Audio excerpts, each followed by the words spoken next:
by choices, very lonely, not focused, dating market broken.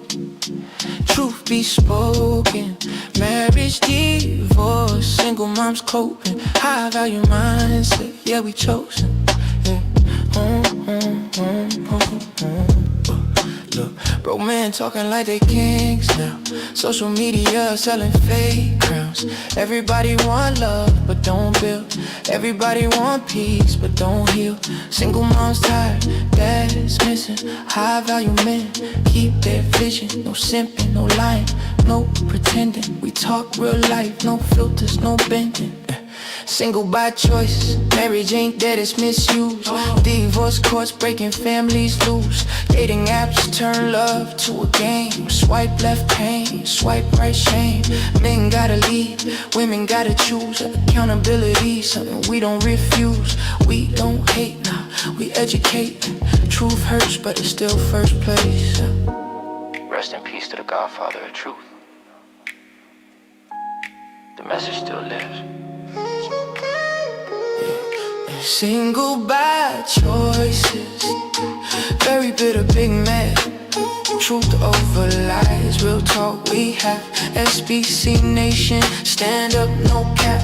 Gavin next, Mr. Walker, facts on facts. Single by choices, single by choices. If you ready for the truth, you in the right voice.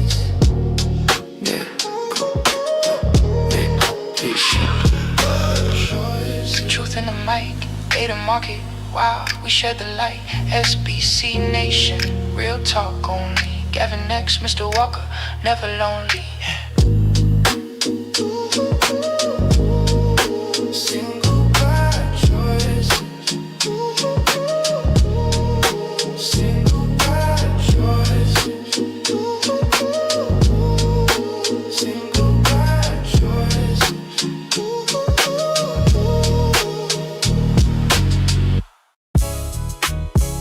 Yeah. This ain't just a channel. It's a reality check. From broken homes to broken hearts. Welcome to Single by Choice. Welcome to the life where the love don't last. Where the good girls gone and the past come fast. Where the rings turn cold and the vows don't stick. Now you single by choices, or you single real quick. Welcome to the truth, yeah we call it how it is. Broken homes, broken love, now it's hurting all the kids. If you feel this pain, then you know what to do. Welcome to Single by Choices, yeah we talking to you. Gavin next, yeah I'm speaking for the real ones. Single mothers out of grinding with a deal done. Baby daddy missing, now she carry all the weight. Trying to play both roles, now she stressed, now she late. Dating market wild, got illusions in the air. Everybody want love, but don't nobody care. Got the IG standards, but the real life weak. Now they 35 plus, still searching every week. Mr. Walker, let's break it down proper. Marriage looking shaky, divorce getting hotter. Men out here lost, no guidance, no code. Women fed lies, now they stuck on that road. Deadbeat energy, yeah we call it out loud. Ain't no building the future when you chasing the crowd. We just speak truth, yeah it might sting a bit, but somebody gotta say it, we ain't ducking this. Welcome to the life where the love don't last. Where the, yeah. Where the good girls gone and the past come fast. Where the, where the rings turn cold and the vows don't stick. yeah. Now you single by choice, or you single real quick. Nug, chillin', no plan, no drive. Aunt Keisha fed up like you wasting my time. Arguments loud, neighbors here to fight. Love turned toxic, now it's wrong, not right. She want a man, he still act like a boy.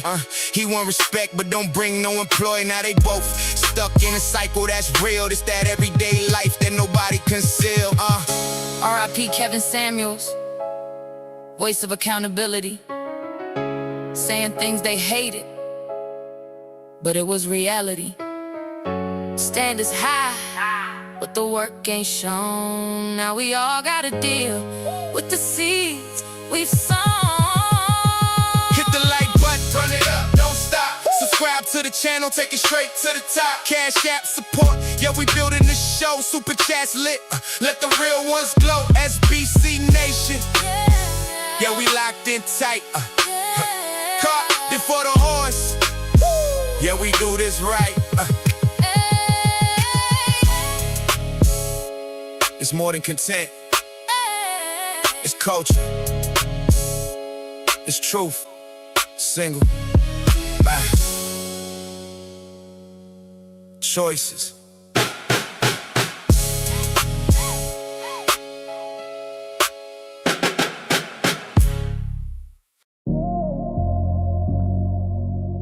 Screwed up. Screwed up.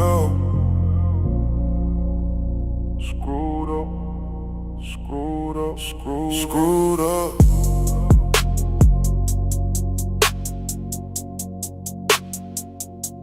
Screwed up. Screwed up. Screwed up. H-Town vibes. Screwed up. Screwed up. Single by choice. H-Town vibes. Single by choice. A single by force. Love got lost, now we paying the cost. Welcome to the real, no cap, no loss. Yeah, it's Gavin, Mr. Walker in the building, let's talk facts. Single women scrolling, but they lonely at night. Baby mama drama, got the kids in the fight. Big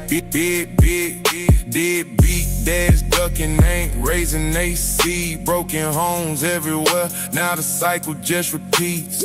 Marriage look risky, divorce on the rise. Modern day love full of games and lies. Everybody want love, but don't play their role. Now we got a whole generation lost with no goals. Single by choice, a single by force. Your truth over feelings, yeah, we bringing it raw. Welcome to the show where we breaking the law. Nug on the couch playing 2K all day. Bone Keisha fed up like, boy, you gotta find a way. Bills stacking up, love turning cold. She out in the streets, now the story get bold. Now they both lost, trying to figure it out. Toxic love cycles, yeah, where we calling it out. This that real talk, not the fairy tale dream. This that wake up call for the whole damn scene. R.I.P. Kevin Samuel. What they ain't wanna hear, but it was real. With accountability, where that we just tryna build, not tear down the pack. Hit that like button. Subscribe. Don't front, cash out. Support the show. Super chat, let it flow. SBC Nation, we see y'all. Call for the horse, stand tall. H-Town vibes. Single by choice.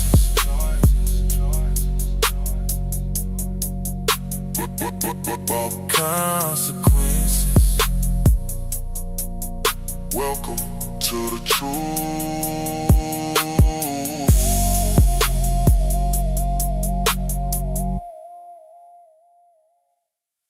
Let's do it all day long. I want to see that. Because we about to go out there and do what they want. Then give me my theme music.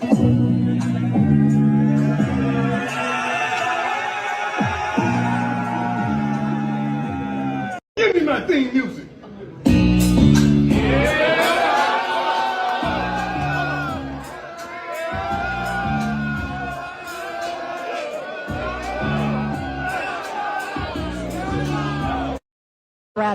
We told you we coming. We told you we coming. You thought we was joking. And guess what? We keep receipts. God bless you, America. Oh, God is good.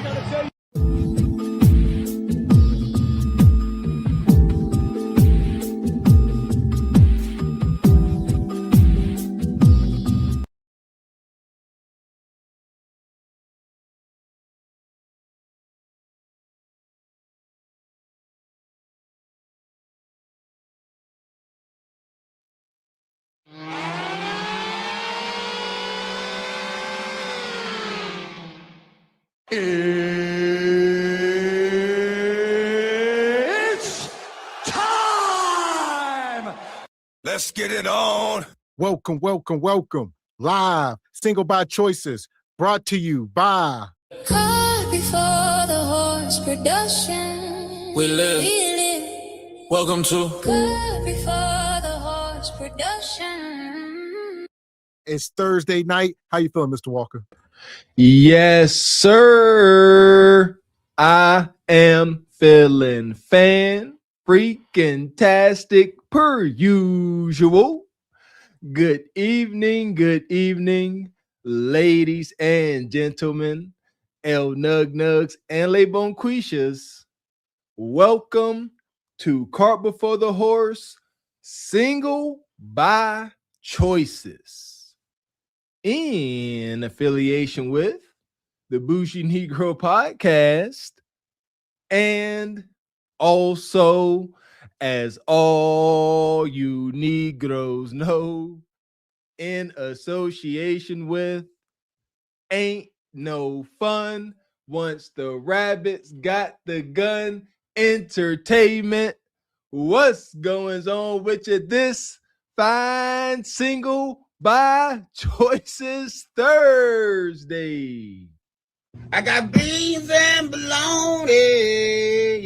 Welcome in, SBC Nation. Make sure you guys are hitting the like button. Make sure you are subscribed to the channel as you come into the room.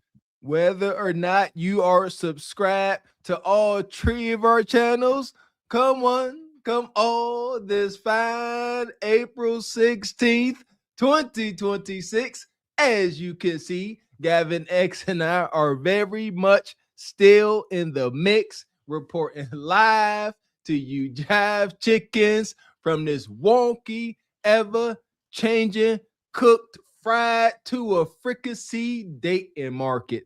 Shout out to SBC Nation in the building. Yeah! Boom, shakalaka! So welcome in, SBC Nation. Make sure you guys are hitting the like button. Like we said, double check. Make sure you are still subscribed. All right, make sure YouTube didn't unsubscribe you as we are on this journey, and hit the like button. Conspiracies, shadow ban. Listen, make sure your thoughts is our thoughts. Make sure you are subscribed. The hate is real out here. They got to hate on the real ones. Shout out to SBC, Cart Before the Hearse, the Hearse Nation. And shout out to Frederick Howard, one of our day ones, always coming through, gifting a membership. We appreciate you, brother. Always coming true. Yeah! Boom, shakalaka! And thank God Ninja became a member. Thank God, Ninja. Appreciate you. And Incoherent became a member. Appreciate you, Incoherent. Okay, we got, it's going to be madness tonight, I see. And Slightly Annoyed Dinosaur with the fireball says, keep up the great work, fellas. There you go. Shout out to one of my favorite screen names, Slightly Annoyed Dinosaur. Ain't seen you in a while, Ninja. Appreciate you. And shout out to Mr. Gino as well, says, SBC, how you doing? We doing good, OG. There you go. Keeping our head above water. All right. As y'all know, things is getting wild out here in the world. And if you don't know, make sure y'all go check out Truth Over Lies episode from Tuesday. All right. We were over there cooking up, touching on a lot of stuff about the division and unity and a bunch of stuff. Ooh, go and check it out. Another classic per usual. Yeah, we looked at the divide between FBA and Pan-African. Dr. Umar, school is open-ish. We moving, huh? What I'm talking about? Go and check out the last Truth Over Lies show. Another classic. Oh my! There we go. So here we are. Nonetheless, tonight we're going to cook up. Y'all see the thumbnail. Y'all see the title. We talking about the dating market and modern women are cooked in 2026. Just more evidence. All right, we going later on tonight, we definitely going to touch more on the Ashley Jana situation as it's still unfolding. All right, we done start covering it as journalists. So we here now. We got, I guess, till they figure something out. Here we go. Red alert. Red alert. This is not a drill. We are at ground zero. This is D-Day. Storming the beaches of Bonquisha type-ish, man. Respect to the military, but however, dating has become a battle of blood and bone. Alert, this is not a drill. If you're looking for somebody to love, you better do it quickly. Man. Straight like that, straight like that, straight like that, straight. Other than that, we're going to get started tonight over here with Brother Trey. All right. And Brother Trey, it ain't so kind out here in the streets. He, start checking the temperature with everything going on in the world. Brother Trey, front lines. This like the Red Baron for the movie. He out there solo dolo raising heck. Salute to you, Brother Trey. Excuse me, ma'am. What is your favorite hairstyle to see on a black woman? On a black woman? Yeah. What's my favorite? Like, I don't think I have a favorite hairstyle. I feel like curly afro is always cute. Some braids. Really whatever style they feel confident in. And what about a hairstyle that we should get rid of and terminate immediately that black women wear? I can't think of one. You can't think of one? What? No. What about the wigs and the fake hair? What about I that? have a wig on. So Oh, you do? Yeah. So why do a lot of black women, choose to wear wigs over their natural hair today? Because they can. How's that? You gotta walk? Yeah, I can walk with you. Okay. So wait, what do you mean because they can? Like, if I'm a woman, if I want to get my hair done, I want it to be a wig, I can get it done and wear a wig, So like we can all make choices, but is that like the best choice for you? Because I mean, that's so damn juvenile. Come up here with that. That wig is egregious. And because I can. So if the kids, all right, they want to do illegal substances and do dumb things. They want to go teen takeovers because I can. That's what mama said, because I can. That sounds goofy. And the thing is, I think we got to find a medium here. They ain't taking them off permanently, but I would say you got to wear your natural hair more times than not. And even that's problematic. I don't think y'all understand that, majority of these women are wearing either the wigs or synthetic hair probably 90% of the time. And ain't no going back. So if ain't no going back, just say that. If traction alopecia done took a hold of your scalp, something terrible, just say that. And we'll leave it be, because it is what it is. It can't be what it can't be. But yeah, a nice balance. A sister like this, y'all stay saying that they make 4C, 5C, 21C kinky curly wigs and hair. Plop that up there. This sister looked like something out, out of old 70s black exploitation movie, The Nice Fro. Don't run from it. Embrace it. Embrace your negro. Man, I would say embrace it over what's on her head right now. Hold up, not the banging, the banging. Oh. Fuck no, not the banging, the banging. Oh. Fuck no, not the bang, bitch. That shit ain't it, bitch. That shit is ugly as the fuck. Take it out, bitch. I don't like the front of shit. Don't like the front of shit. Take it out. That bang ain't it, bitch. That's always a classic. There we go. I can smoke crack because I can. Right. You feel me? Right. But is that best for my life and best for others around me? Okay, so how's me wearing a wig hurting? So basically, I don't know if you know or not, but a lot of the wigs have chemicals that can cause like cancer and things like that. Like I'm just looking out for my black sister right here. Me? Yes, you. Oh, okay. Well, Yeah. So I mean, they have cancer-causing chemicals. Also, it kind of paints a bad example for like little girls because they'll feel like their hair's not good enough because they see like mommy and older sister wearing a wig. Does that make sense? I'm trying to have like a respectful, comment, but I feel like I just left from church, so for you to try to comment on my hair and say you're looking out for me. Oh no, you can say anything you want. No, I'm not gonna say anything I want. I'm trying to keep it nice, but Okay. yeah, if I see a little girl with an afro, I'm gonna uplift her same way my mom did for me. It has nothing to do with, style and preferences. Why do you feel like you care so much about what a woman wears as a man? Because it's an epidemic. It's not such a small thing. Like we say, if 95% or 90% of black men were walking around sagging their pants, wearing pooh-shiesties, acting wild in the streets, it would be more problematic than it is. But we have been correcting our image for a reason. And y'all are perpetuating that onto the babies. Don't y'all get it? I think it's less to do with y'all. It's just the fact that y'all are the mothers. And now we know the kids are wearing the synthetic hair as young as 4 years old, and they ain't taking it out either. We are sounding the alarm. We are showing you what y'all sisters can't seem to see. There is subsequent damage to the offspring from seeing mommy and Gam never wearing their natural hair. And before I get too triggered, shout out to the brother Trey on his impeccable shirt he got on. Look like something I might put on. Shout out to the brother Trey. And I, God dang it, this is becoming a freaking pattern. She said, why are you as a black man so worried about what us black women are doing?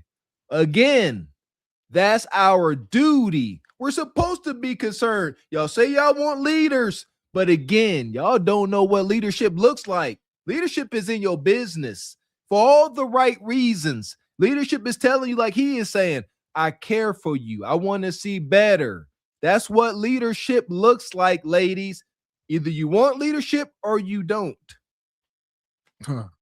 Money. And shout out to our brother Major Drama, come through gifting 5 channel memberships.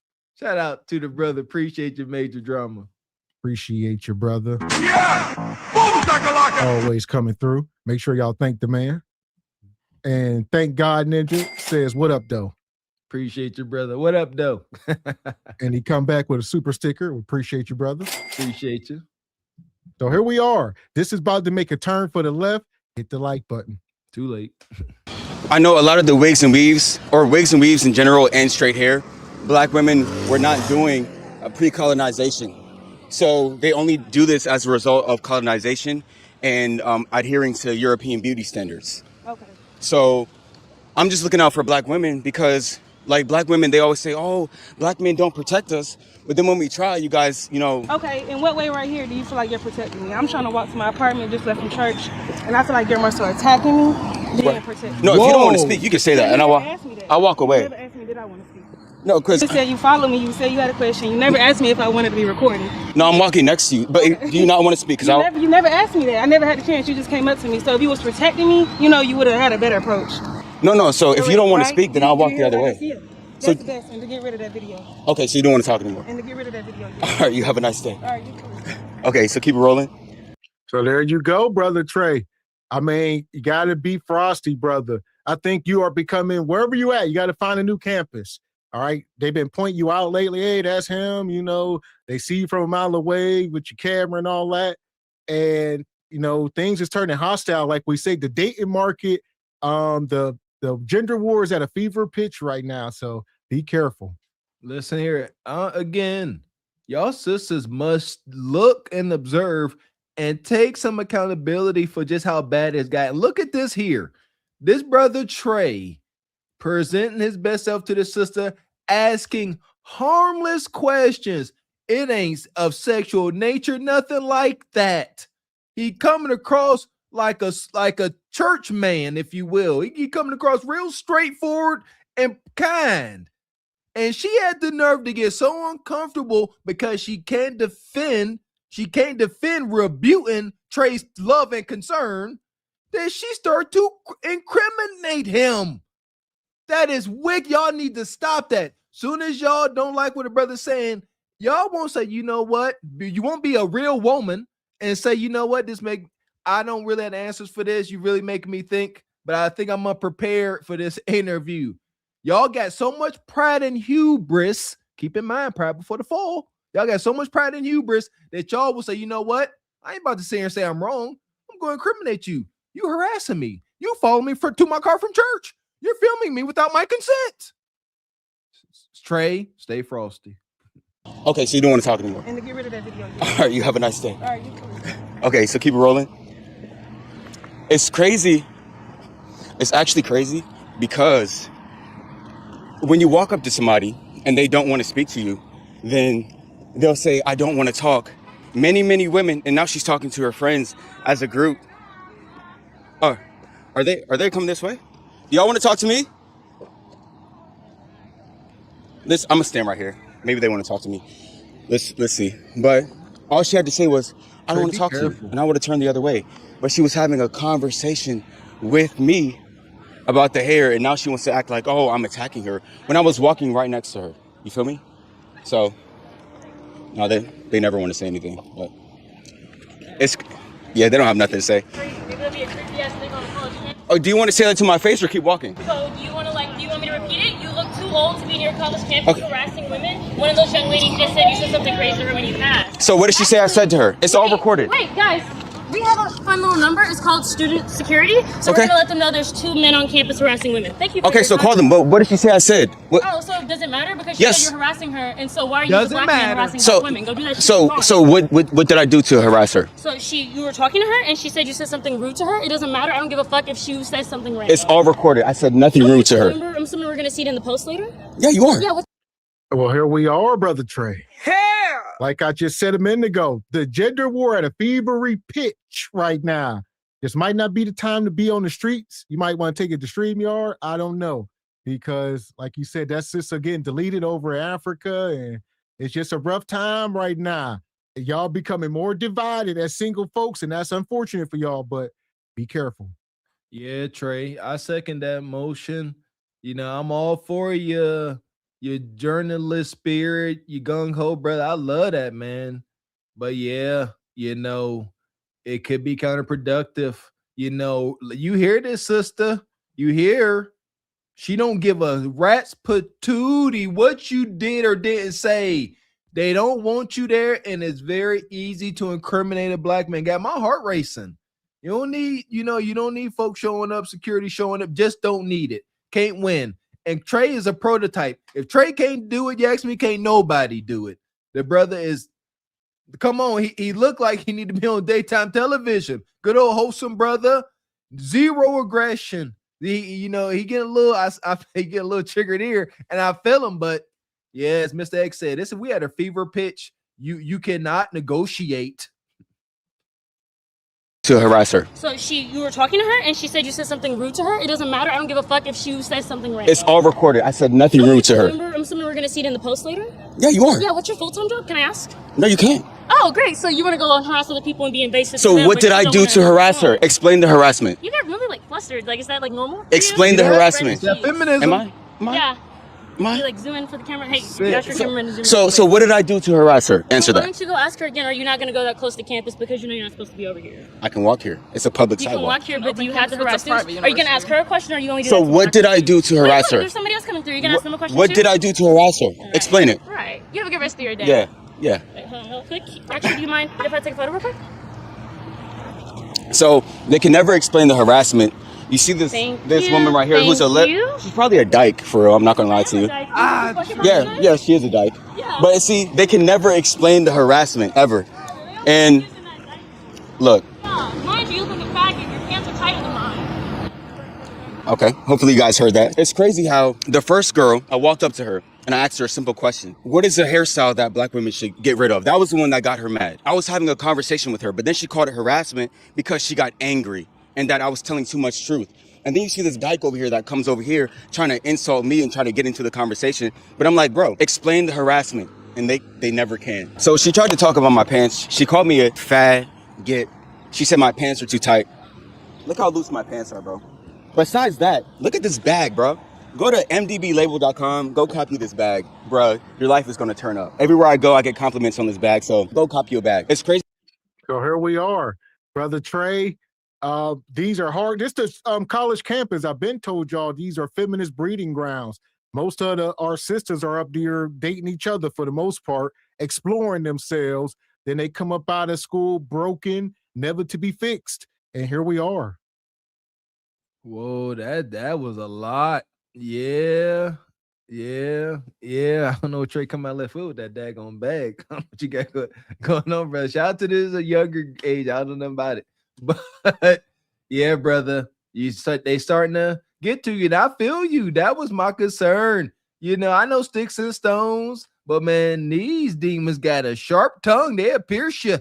Golly, especially using the F word and all that stuff. Stay frosty, brother. Go woosah. Take a day, like Mr. X said, go somewhere else. Look like they got your number out there. But then she called it harassment because she got angry and that I was telling too much truth. There's so many women that we approached today, maybe about 10, and they said, oh, I don't want to be on camera. I don't want to do it. But she has a conversation with me.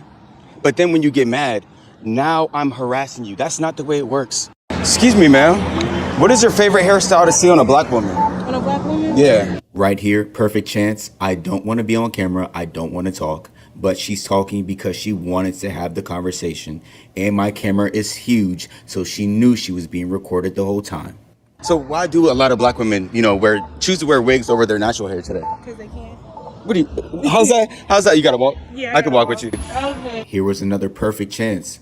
I asked her, why do black women wear wigs over their natural hair today? And she said, because we can. If she was mad right there, then once we were about to cross the crosswalk, and I asked her, I said, oh, you're about to cross? And she said, yeah. And I said, I'll walk with you. She could have said, no, thank you. But she said, okay, meaning that it's okay for us to keep talking and walking. It kind of paints a bad example for like little girls because they'll feel like their hair's not good enough because they see like mommy and older sister wearing a wig. Does that make sense? I'm trying to have like a respectful, comment, but I feel like I just left from church, so for you to try to comment on my hair and say you're looking out for me.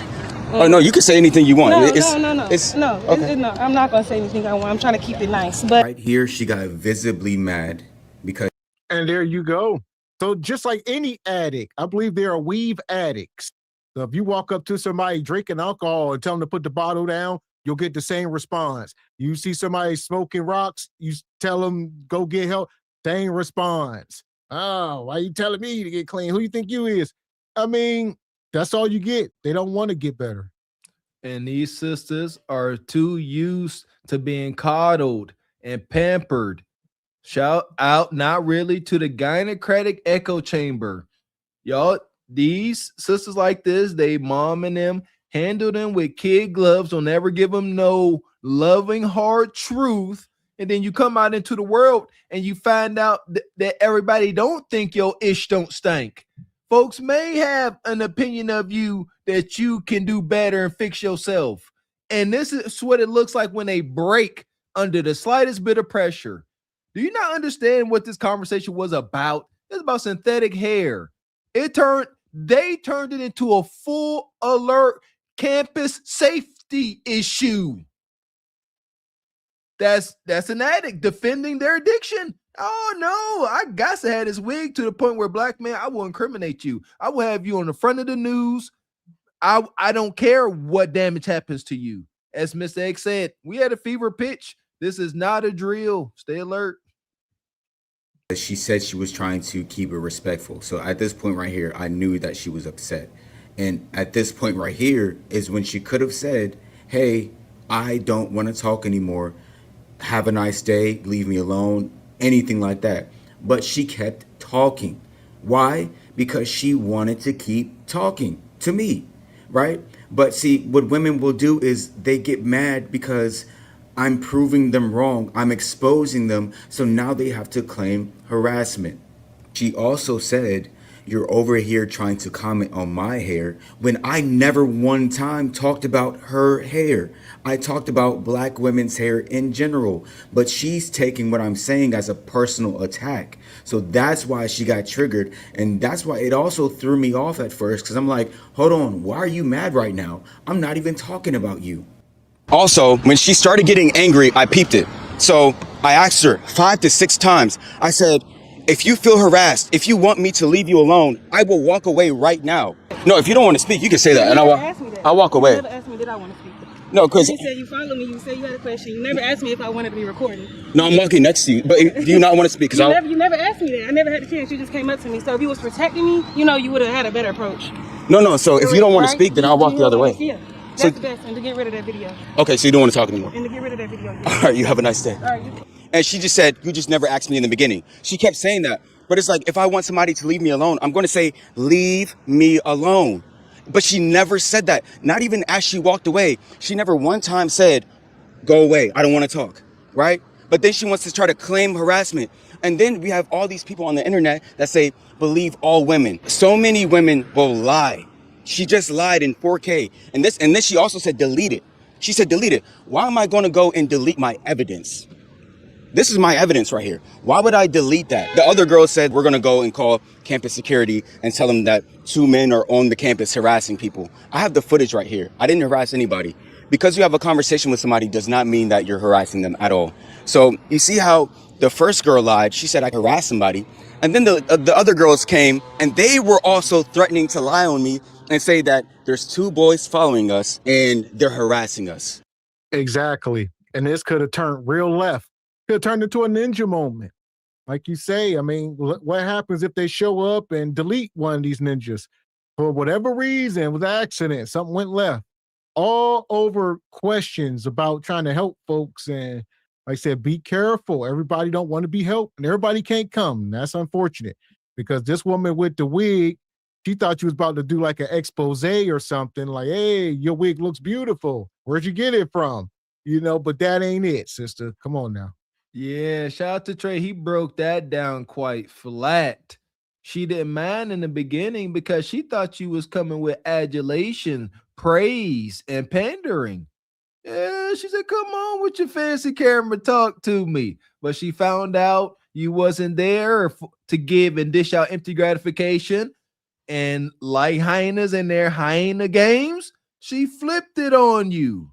Wicked work. That's wicked, y'all sisters. Wicked for this. It was all good until you were uncomfortable. Why don't you be an adult and not a little damn girl and say, you know what? These questions have made me uncomfortable. Can we stop the interview? No harm, no foul. It's over.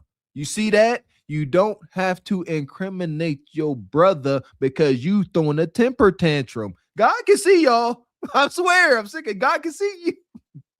Money. And shout out to the brother Blaine with the 10 ball. Says SPC Nation, salute. Since Kunja resumed linking her dating foolishness on YouTube, some jokers are moving, stepped on product on these streets, but it's not blue magic, baby. Woo, that blue magic. They can call it whatever they want, brother Blaine, but it can never be this. Shout out to you. Yeah! Boom, shakalaka! And shout out to Divine. Says, this is the type of behavior other races are seeing with sisters on full display. Stop deflecting and start taking responsibility for your actions. Y'all, mammy's ruined y'all. Man. God. So for that, we're going to put these sisters in the sub and keep it moving. And that wicked wig. The passengers of the doomed Titanic sub spent their last moments in total darkness looking for bioluminescent creatures out of the small window and listening to their favorite music. The new details of the 5 passengers' final moments have been revealed by the wife and mum of the father-son duo. Wade in the water, wade in the water, diamond wade in the water. Something's gonna trouble the water. You better wade in the water. Yeah, man. Yeah, shout out to my brother Mr. X. Take the high road, Trey. Take the high road, find a new stomping ground, anything. But yeah, make sure you get you some rest and be able to rebalance yourself. All that negativity, he's still human. He pretty stoic brother, but yeah, you gotta get some of that negativity off you after a while, brother. There you go. So yeah, we'll see what he do. Definitely a lot of liability out there on the street, so be careful. That's it. Be most careful. Keep the brother in your prayers. Look, the revolution won't be televised, but if you ask me, it shall be podcasted. It's happening, man. We see it. Salute to that brother on the front lines. He planting seeds.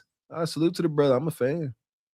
So here we go. If you're just coming in, hit the like button. We talking about the dating market and modern women are cooked in 2026. I'm going to pull this sister up because one thing about it, once they done arguing with Trey, they got to go back to real life. Here we go.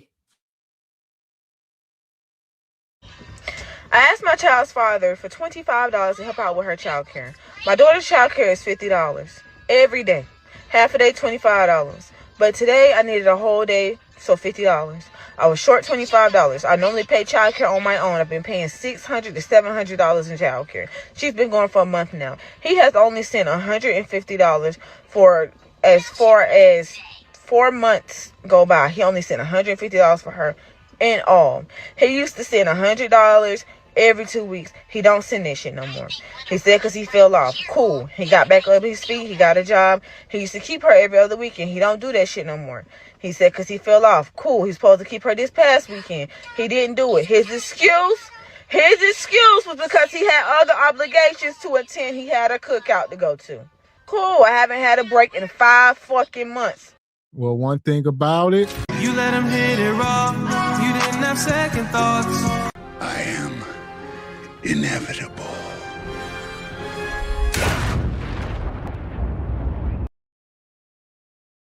that's it, Bonquisha. So y'all got to have better Kudakata management. She says he needed proof before sending $25 for his kid. He used to send $100 every 2 weeks. Then he only sent $150 over the last 4 months. Boo hoo. You let him hit it raw. You didn't have second thoughts. You know, y'all know by now, we shows zero sympathy and empathy to Nug Nug and his pain when it comes to domestics. What do we tell the men? Be careful where you plant your seed and then just go cry in the bucket somewhere. And sisters, twice for y'all, because you control access to physical intimacy. You say yay or nay. The man's always gonna say yes. We done had this conversation too many times. And sisters, y'all in a co-parenting situation, take back your power by acting like you are an adult and having proper conflict resolution skills.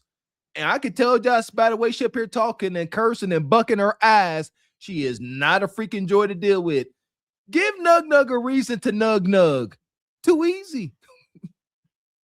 4 to 5 months I have not had a break. Okay, cool. Childcare situation this morning. Hey, baby daddy, can you please send childcare? I'm trying to do this between us, so we won't have to take it no further. It's to the courts because I really don't want to do that because he's already upset me about some taxes because he couldn't file in Texas. I filed in Texas. We already said we would look at each other. We look out for each other when we filed our taxes. Cool. So he's upset. I said, hey, I'll still look out for you. Now I don't want your money. Cool. Okay.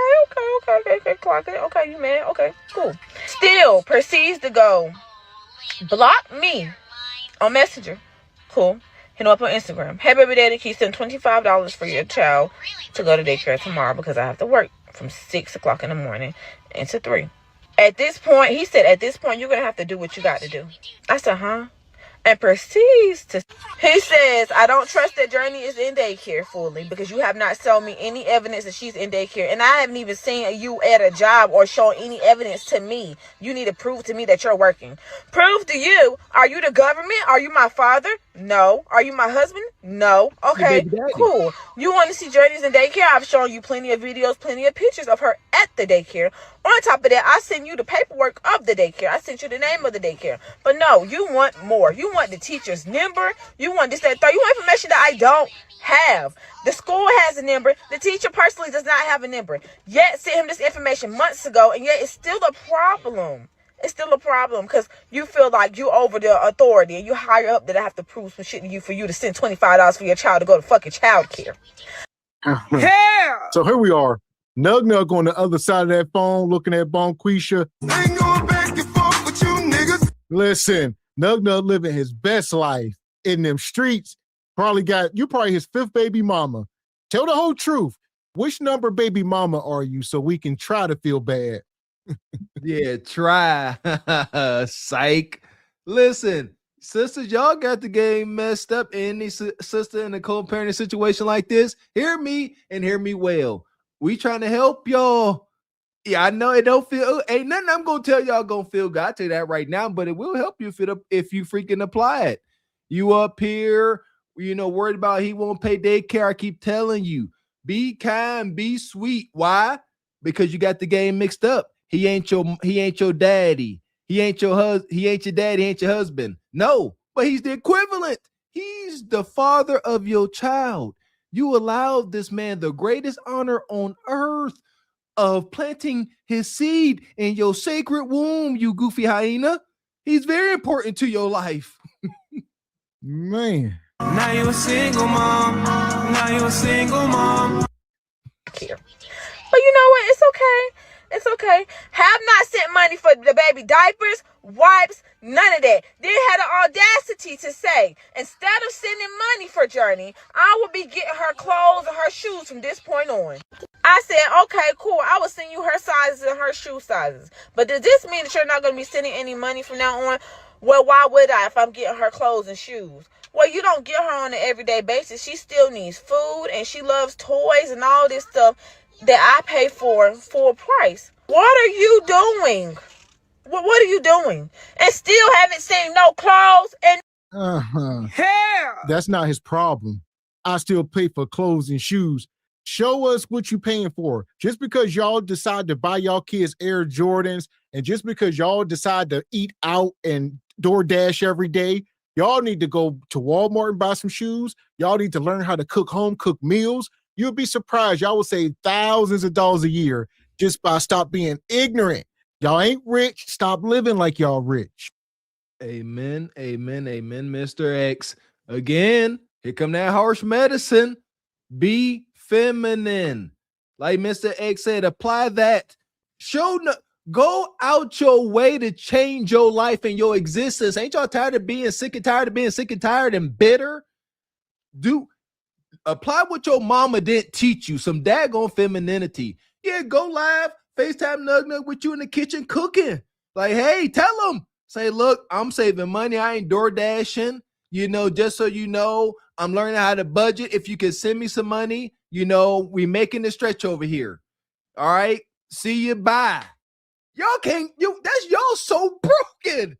Y'all can't even y'all can't be genuinely cordial and pleasant to get your desired outcome. It may take a month or so, depending on how the baby came into the world, but it's worth a try because trying to go head to head with Nug, you're going to lose every time. Shoe sizes. But does this mean that you're not going to be sending any money from now on? Well, why would I if I'm getting her clothes and shoes? Well, you don't get her on an everyday basis. She still needs food and she loves toys and all this stuff that I pay for a price. What are you doing? What are you doing? And still haven't seen. And let's talk about another thing. She mentioned it earlier about the child support. That's another thing. You get a tax credit. You get a whole tax credit that Nug does not get, or any single father. So y'all need to calculate that into it as well. Like, sign over rights, split the custody. Every other year, y'all get to file the baby. This year, he get to file next year. But when y'all try to act like that tax credit ain't $2,200 per child, that's $2,200. That's almost $200 a month right there, Bonquisha. So it is what it is. Got to calculate it. And you got to not be broken. This is my theory as of right now, because it is what it is. Y'all out here free hunching. Y'all co-parent the best y'all freaking can. Bonquisha, adopt some femininity. Damn near impossible for most of y'all, but that's your prescription. Like it, love it, hate it, shove it up your caboose. I don't care. That's how you gonna get a better outcome. You ain't gotta be bitter like this. Like I said, depending on how extreme the situation is, from how your baby's born into this world. If it was a wham bam one night stand after the club, good luck with that. I don't know what to tell you. However, if you and Nug was playing house and lying to one another, this is where this applies. All right, be sweet. Show him. It's unfortunate, but us as humans, men and women, we only seem to really respect pain. Show him that you are not having a good time. It's worth a shot, or don't. What are you doing? What are you doing? And still haven't seen no clothes and no shoes. Still haven't.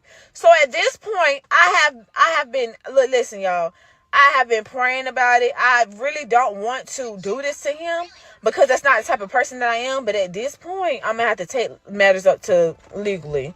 And y'all gonna come on the journey with me to take matters up legally, because this is ridiculous.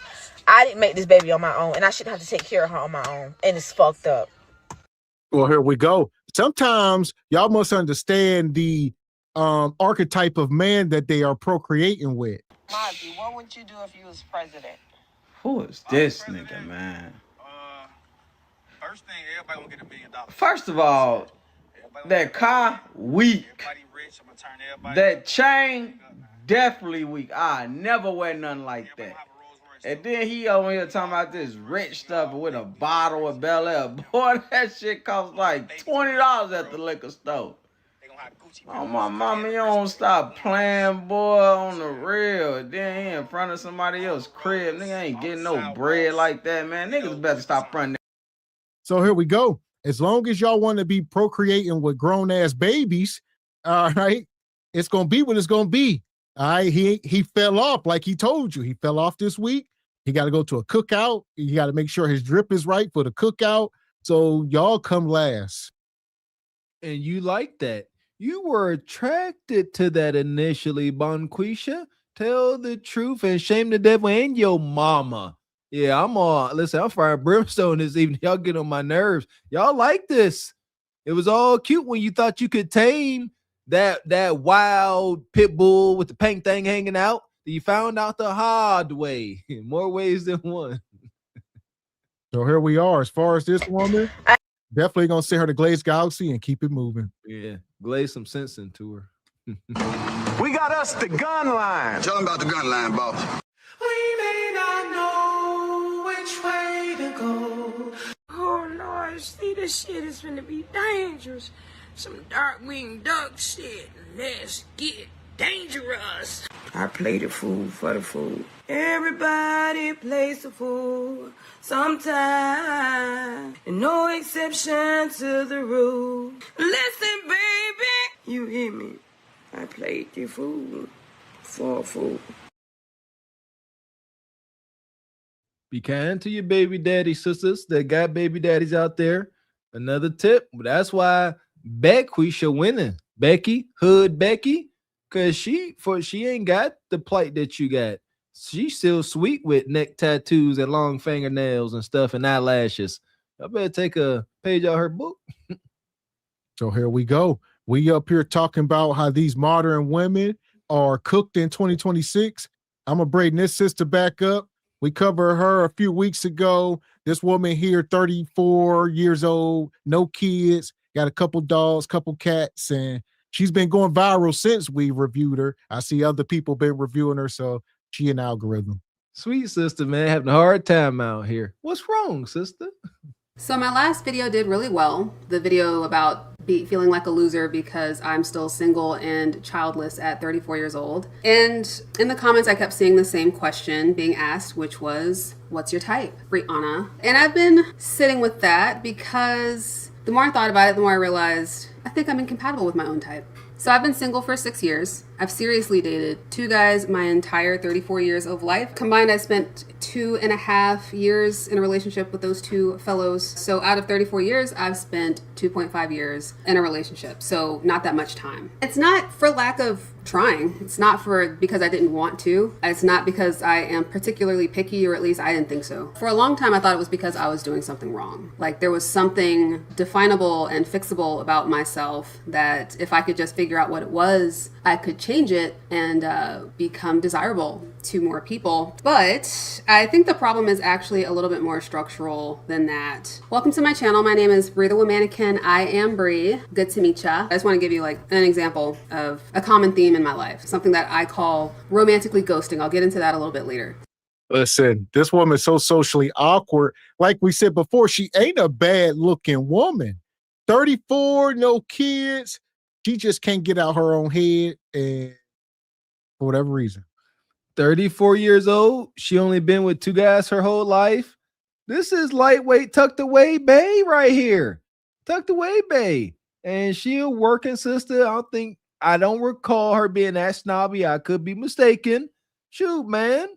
You know, I think this it's hot out there. It's getting hotter and hotter. So with that being said, that's my disclaimer. Somebody might want to F around, find out. Salute to the sister. So here we are. I'm going to drop a poll in the chat here early. Would y'all wipe her up? Drop a 1 if yes. Drop a 2 if no. And also, I'm going to pull her Instagram up just to give y'all more context because she only sitting in this chair, but let's see what we got. Here we go. There we go. I got my fingers so crossed. I might want to hold on. That ain't her best shot. So there we go. All right. She ain't a bad looking woman. She got collarbones and hips. Oh, flowers. It's awkward. That ain't necessarily a bad thing. Huh? That's a sultry picture there. That's sultry. Yeah, this not a bad. I ain't getting no super duper red flags. So drop a 1. You can only press 1 time. All right. Can't drop 8-1. Drop 1 or 2. 1 is yes, 2 is no. Let's see, y'all. Y'all speaking. She been with 2 guys her whole life. You know, I know Accusations, huh? Huh? She ain't got no pancakes. She dragging something. She toting something. Got natural hair, huh? What we talking about? There we go. Y'all better have some common sense. Y'all come on. Listen. Over here, SBC cart before the horse. We take pride in not capping now. Let's come on. Before y'all ninjas over here talk about no, y'all know.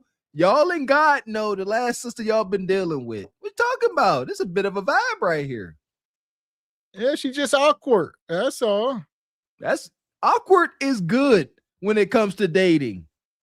I'm telling y'all, shout out to the awkward, quirky wives out there. I'm about to say, you don't want some old experienced city girl that's telling you how to spend your money. Oh, yeah, doing all weird things to your genitalia, and you don't know. And she like, look at this trick. You like, who taught you that? Who taught you that? Cakes back there. Hold on now, gentlemen. Let's see. Let's bring this to the big screen. Let's bring this to the big screen. We gotta bring this over for y'all. I'm gonna do y'all a favor. Here we go. For everybody in the back. All right, this is as good as it gets for y'all. Come on. Y'all talking about Nerd Bay. Nerd Bay is where it's at. Yes. Big salute. Shout out to Nerd Bay. Man, y'all better get y'all minds right. What talking about? Oh, some yeekage, as they say. Y'all ninjas, like I said, y'all know the last women y'all was dealing with. Y'all know and God know. Some of y'all be capping. Tell the truth, shame the devil. Y'all wild. So press a 1 if yes, you would wife her up. Drop a 2 if no. Right now, 52% of y'all said yes. There you go. There you go. I guess I'll take it. Nerds for the win. Nerd Bay is where it is at. Nerd Bay is wife. Nerd Bay not to be feminine. She ain't broken. She got more conversation than the latest J's that drop or the new dance move by Icy freaking Spicy. God dang it. But nonetheless, just on the surface, like you said, obviously you gotta get to know her, but assuming she checked a lot of boxes, you know, she ain't bad looking. If we just go off the look alone, like I said, we don't know much about her. So I would say, you know, most single men would probably press a 1 and take her out. Oh, goodness gracious. Y'all cold. Listen here. Any brothers out there dropping 2s? I imagine you knocking it out the park. You know, you dealing with sisters this caliber all the time, and you bored of this. You've seen better. That's fine. But let that be true. No capping over here. See, no. And shout out to brother Uncle Tall. He come through with 25 in the cash out. He says, I will scoop her up. What's the catch? It ain't really a catch. This is a born woman. You know, we said earlier, it's a gender war going on. It's at a fevery pitch. I get it. So don't be thinking. I see somebody said Black Pill Bay. No, don't see. Yeah, it depends. It depends. If you not present your best self, yeah, if you about 350 pounds, hell yeah, she gonna serve you a black pill. There you go. I could not have said that better myself. But God dang it, don't let that apply to you. Absolutely. Thank you. Don't be big and blowed out and unsightly, men. This is the modern dating era. The modern woman wants something nice to look at. It is what it is. God dang it. And you just going to the gym. Shout out to Media Man. He done broke all those lies and myths. Women don't like dad bod. A woman, they'll be nice as, oh, I like you the way you are. They prefer men that are in shape. It gets them going. It makes them softer and sweeter. When they be fantasizing throughout the day, y'all want to talk about this? They got an image in their head. It ain't no blowed out stinking ninja with holes in his drawers. Yes, you want to be their fantasy, if you will, to the best of your ability. And shout out to Uncle Derek with the 10 ball, says something just ain't right. She's cute, in decent shape, childless, something just ain't right. Personality and trauma is my guess. Looks wise, and her surface presentation gives girlfriend, eventually wifey. And see, yeah, I agree. We talking surface level, OG. And shout out to Merciful, come through. Merciful Grace says she gets a chance. Appreciate you, brother Mercy. Come on, there you go. Give her a chance. Here we go. So here we are. I'm going to let this keep going. Like you said, we'll keep the polls open. Drop a 1 if yes, drop a 2 if no. We don't know much about the woman, so I'm going to let this video keep playing. Some of y'all can reserve yourself. We'll see.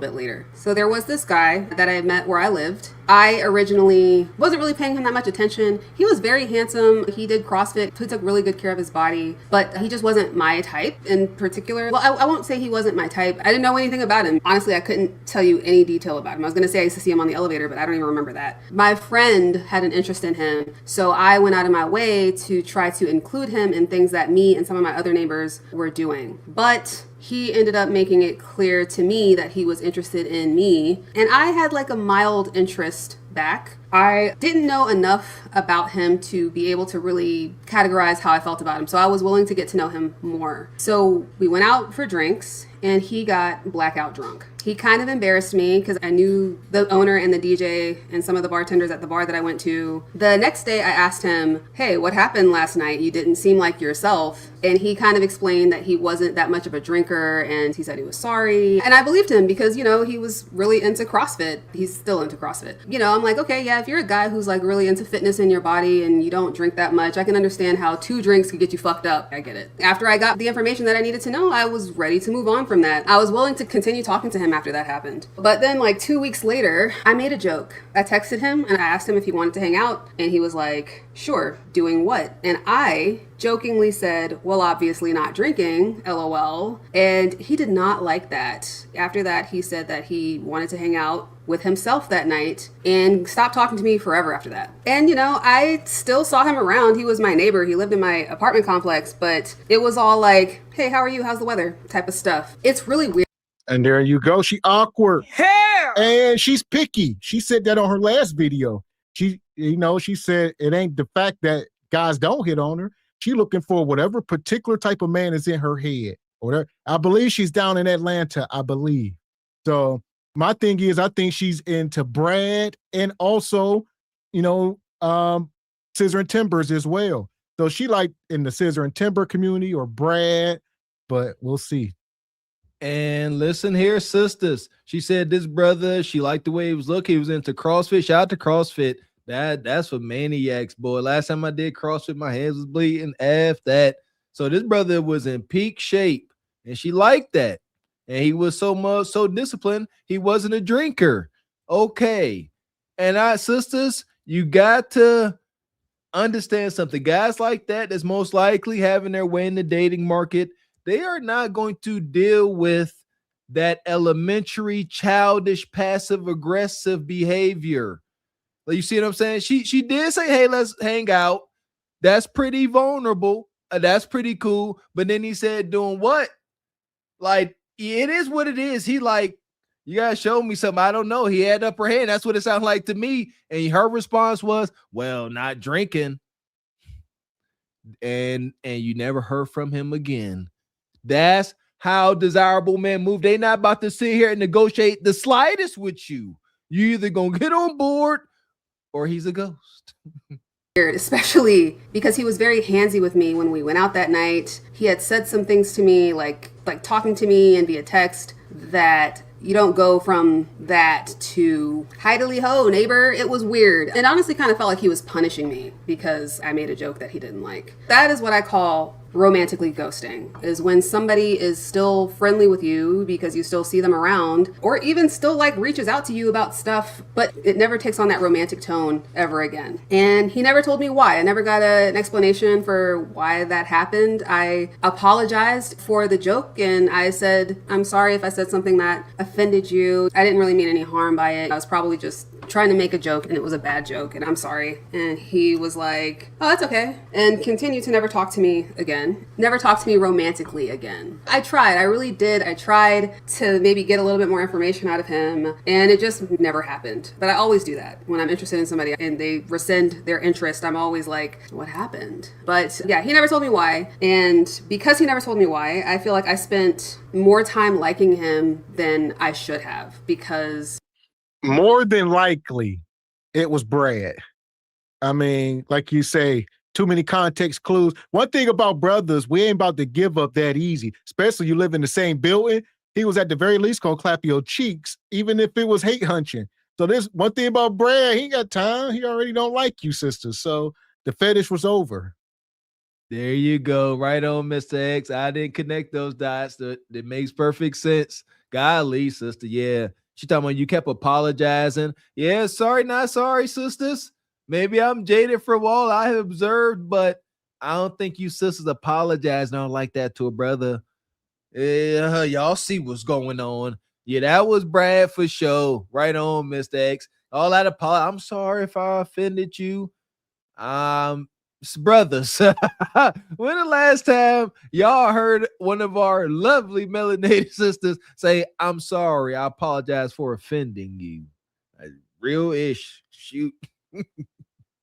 I was still wondering, what did I do? I still had interest in the connection because I didn't see anything about him that made me go, oh, you know, I don't think so. It's going to be a no. It's going to be a no for me, dog. That didn't happen with me, but it left me still interested after he had moved on. I mean, this has happened multiple times. So that's the thing that I call romantic ghosting. It kind of leaves me in this kind of limbo, you know, rejected, but not really knowing why, still willing to give it a shot, still interested, but they've already moved on. It feels really fucked up because I will always try to give somebody an explanation for why I am not interested in them or why I've lost interest in them. I've told guys that I didn't like their politics or that they've given me little brother vibes, even though apparently you're not supposed to do that. But I just wanted to be honest. I've even told guys I'm just not feeling it. I just don't feel like we're compatible. And I just never get this in return. Well, except for that one Asian guy who told me he didn't like black girls, which I appreciated because at least I knew. I feel like I can't grow as a person if I don't understand what I did wrong.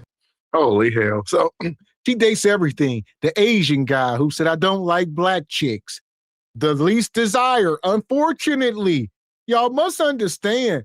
We finding out with the sister Ashley Jana, and rest in peace to that sister, but y'all can become a fetish and the fire will burn out. It's not very long lasting. So when the Asian brother said, I don't like black chicks, I'm gonna do with you.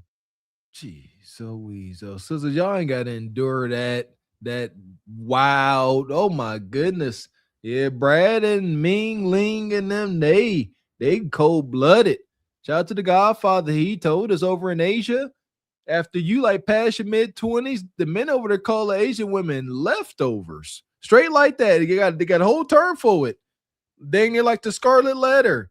And Brad, the original Viking OG, he telling Becky she plump too big. She needs to get in the gym and lose 20 pounds by next Thursday.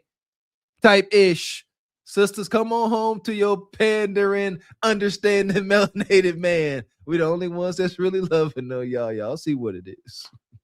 But if nobody ever tells me, then I always stay stuck. It also makes me end up giving people just way more of my attention than they deserve. Like, he would hit me up for favors, and I would confuse him hitting me up for favors for him having interest, and that happened for far longer than it should have. But I always wondered, why did he stop talking to me after one bad joke, after one awkward text? I completely forgave him after he embarrassed me at my regular bar by being blackout drunk. Like, he didn't even remember it the next day. But I make a joke and he's like, I'm not talking about that bitch anymore. But I think it's because he had options. But before I get into that, so what is my type? When I strip away all the surface stuff, what I want is pretty simple. It is what most women want. A man who is emotionally stable, financially stable, takes care of himself, takes care of his health, both mental and physical, has his own friend group. So, you know, he doesn't have to like rely on me for entertainment all the time. He's got his own life outside of me. And obviously is gonna treat me right and respect me. And is preferably neurotypical, but I'll get into that as well. And there you go. So she ain't put much on it. Very surface level. The problem is you can't like everything. I mean, as far as a race or ethnic or so, you can't just buy, I'm into Asian guys. She like white guys. Sometimes maybe a black guy.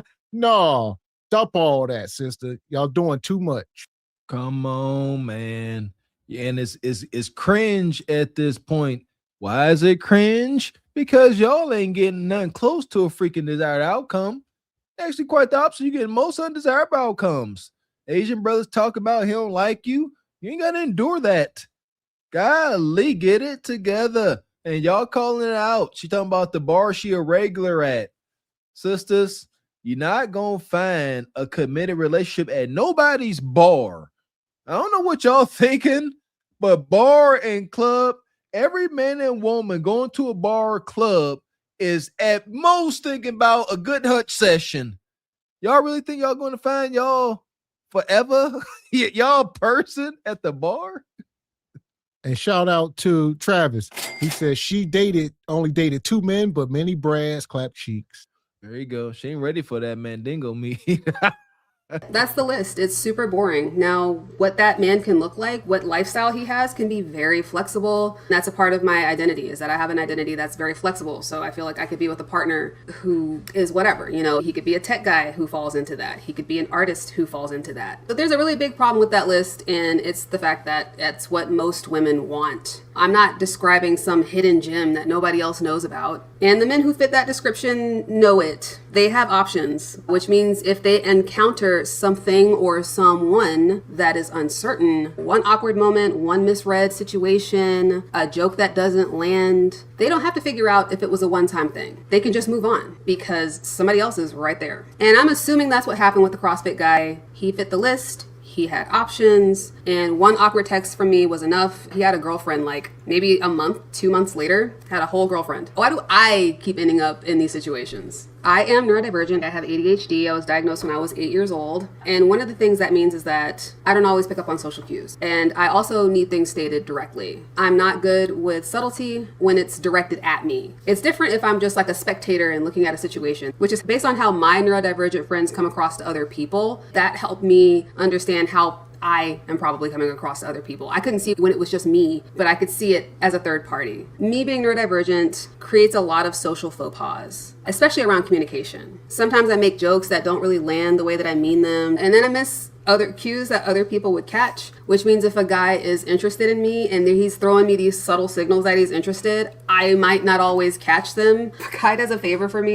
She just awkward as hell. I think this is the product of parenting. You know, first of all, don't be letting these doctors diagnose y'all kids. All right, first and foremost. Secondly, they probably overprotected her and sheltered her and then end up sending her to probably some white school where she was probably the only black kid. It's just too many issues right here. So it's unfortunate. Parents out there, I'm talking mainly to y'all moms out there. Step to the front of the class. Don't be out here handling your daughters and sons with such kid gloves that the rest of the world can't tolerate their soft, brittle selves. Like, okay, you if you can sit up here and acknowledge that you don't take social cues too well, stuff like that, if you can acknowledge it, god dang it, you can fix it. What are we talking about? You can acknowledge that the joke or whatever was weird or came across whatever or embarrassing. I didn't know. I guess Brad got drunk at the bar and he lost it. There's another side, sisters. A man get drunk like that in front of you, he don't think much of you. Yeah, that's a big he don't even care to maintain his cool and composure. He's like, I'm gonna get drunk and I'm gonna beat cheeks anyway, type ish. So that I didn't know that. Yeah, Brad ain't feeling you at all. You was just something close to hunch on. And shout out to Uncle Tall, come back through, says, I see the catch. She is way too invested in her feelings. The whole relationship would be based on how she feels about it. Perhaps there's a lot now.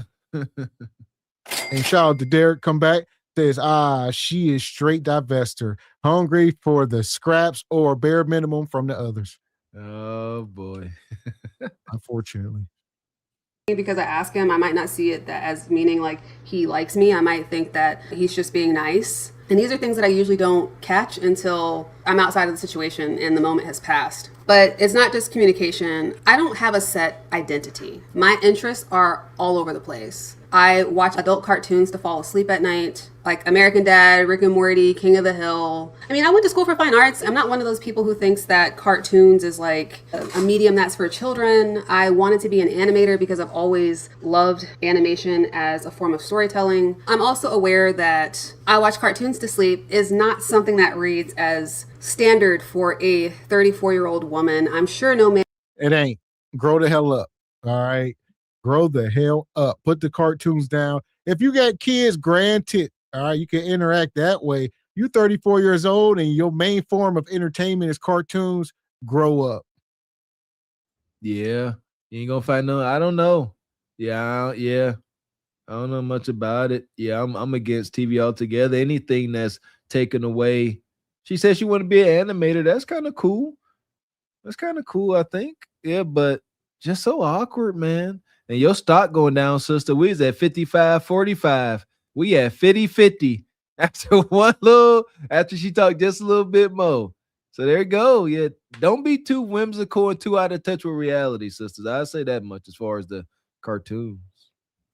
And is thinking, yep, this is going to be the mother of my children. The bitch that watches Rick and Morty every night to sleep. Outside of that, my interests are all over the place. I like some anime. I read some manga. I watch videos of all types on YouTube. I like nonfiction, but I also like to read smut. And my Netflix queue is like all over the place. And that's just kind of how I've always been. I'll get really into something for like 3 months. And then I'm like, all right, what's next? I don't really feel like I have a category. I think for a lot of people, most people start heading in a certain direction with their interests and they meet people with similar interests. And they start to build a community around that. And that never really happened for me. The stable, settled, emotionally mature man, he's probably figured out who he is. He has a set identity and probably wants a woman who has that as well. I mentioned in another video about preferring to have a neurotypical partner. Somebody left a comment about how they didn't necessarily say that it was wrong of me, but they were like, you know, you're a neurodivergent person and you don't want to date a neurodivergent person, and that's part of the issue. There's a girl on Love on the Spectrum who did a really good job at explaining why she, as a person with autism, doesn't want to date another person on the neurodivergent spectrum. And she said essentially she doesn't want to be with somebody who is struggling with the same.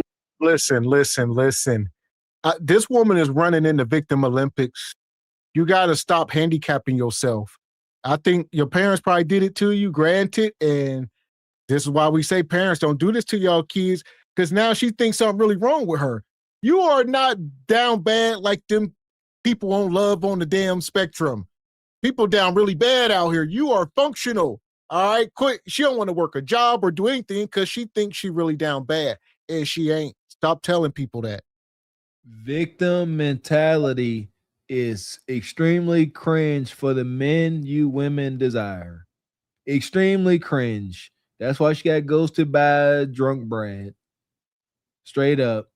It's cringe. Don't do that, sisters. When you sit there and take on to that victim card wholeheartedly and you continue to tell all the billions of cells in your body, I'm neurodivergent, I got ADHD, TCMP.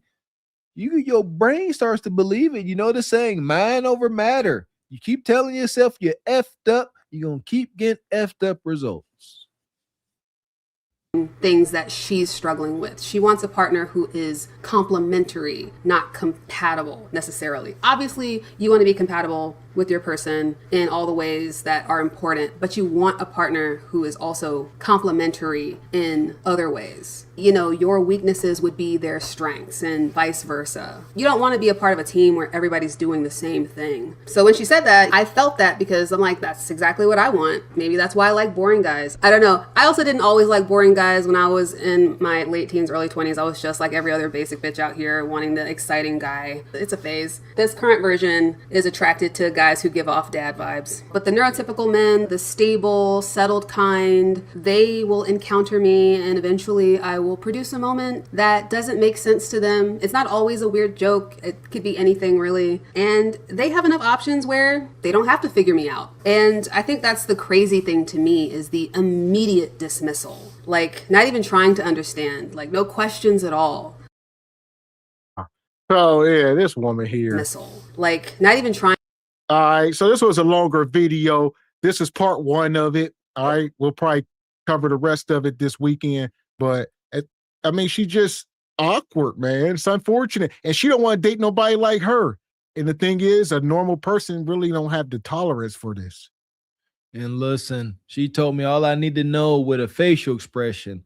When she said, you know, when I was younger, I used to like to date the exciting, toxic guy. And she gave this ever oh so fulfilled smirk. She looked off to the side and she gave this smirk. That's where her heart lies. These are not just sayings. The majority of communication is nonverbal.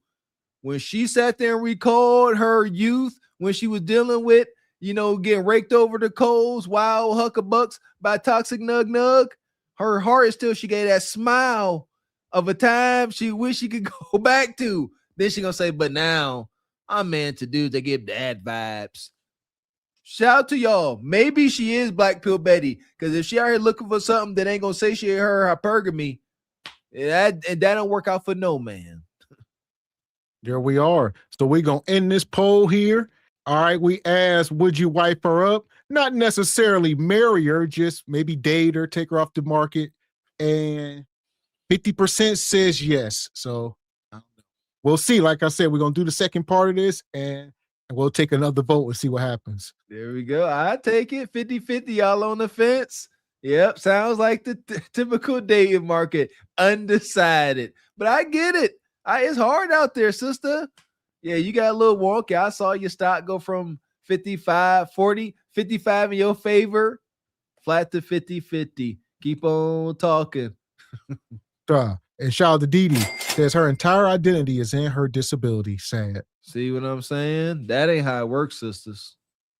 Money. And shout out to Uncle Derek with the 10 ball. Says, fellas, stop with the anime slander. The animation slander. He says, she is straight, but I know some well-adjusted adults that like anime. Think of it like a person that like to read fiction or sci-fi. Agreed. I could dig a little bit of anime. Shout out to Bob's Burgers. Never got to anime, but I don't watch that stuff, any of that. But when I would watch Bob Burgers, I gotta be sick, you know, just trying to tune now. Shout out to Bob. I like Bob. I like Bob's pain. There you go. Yeah, I'm just not into it personally. I think that's a personal opinion. So I think I'm more weird than y'all. Y'all kind of normal. I might be weird for not liking anything. So I ain't into all of that. Yeah, that's all. Yeah, we acknowledge that we weird. We ain't Bonquisha. All right, we know we're a little off. And shout out to Uncle C. Says she's the female that tells her friends everything about our relationship and wonder why her friends keep popping up when she's not around. Yes, there you go. Shout out to Uncle Caesar. Appreciate. And the second part of this, she actually gonna get into, you know, do she date black guys and her experiences. So stay tuned for that. Here we go. But until then, to the sub. Oh, post sister. The passengers of the doomed Titanic sub spent their last moments in total darkness looking for bioluminescent creatures out of the small window and listening to their favorite music. The new details of the 5 passengers' final moments have been revealed by the wife and mum of the father-son duo. Wade in the water, diamond, wade in the water. Something's gonna trouble the water. You better wade in the water. Yeah, man. Shout out to all the anime folks out there. The anime kind of kinky too. I heard that, sister. I be listening. She said she liked to read smut and stuff. That may be kink-tastic, huh? I don't know. I ain't watched too much. I know they got good storylines, stuff like that, but it's kinky. It definitely sexual in nature. So there you go. And tonight, as y'all see, we are talking about the dating market and modern women are cooked in 2026. We're going to bring some of our celebrity friends out. I see Nia Long is in the headlines. Oh, Nia Long with the cherry thong on. What you talking about, Nia? As being the subject of so much public desire impacted your sexuality? I get a kick out of it because it just means that I've contributed something to the culture that is comforting, that is inspiring, that's sexy. Are you dating? Well, I'm not as exciting as the rap songs, I can tell you that. The new way of dating is so, I don't even understand what's happening. First of all, if I text you and you take a day, I'm never talking to you again. I'm never talking to you again. Make a plan or go away. No one has time for temperature checks. And I do think if you're looking for a partner, you have to be actively out there in order to meet. But I also am not in that space right now. So in the meantime, while men are not a priority, there seems to be an uptick in women enjoying the company of younger men. I like this idea. I'm a big fan of this. I love it. Why Have you not? given that a spin yet? See, I told you I'm not really out there. I got to get out there. You got to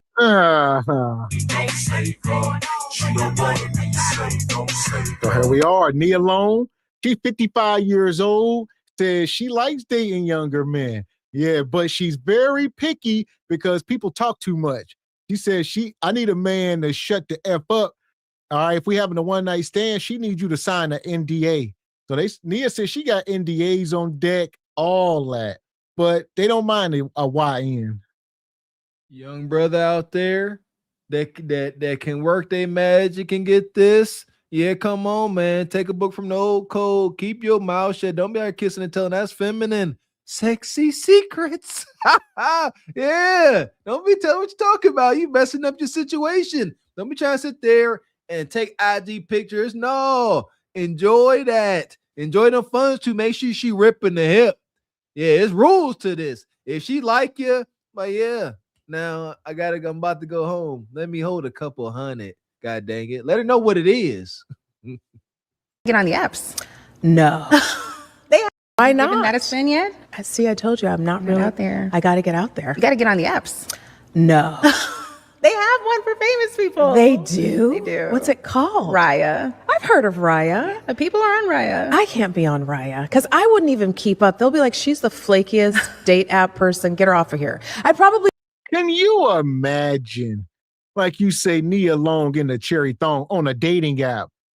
I mean, that means you have hit the wall. You are in no man's land, effectively. How? They talking about, oh, we got dating apps for celebrities. All right, what they gonna get on there and see a 55-year-old Nia Long, like you said, one of these young YNs. You're gonna have somebody like Blueface on there trying to clap your cheeks. Good luck. Yeah! Boom, shakalaka! Bust it down for a real one. Bust it down, Tatiana. That's what Blueface gonna send you. She gonna be sitting up there. She mature.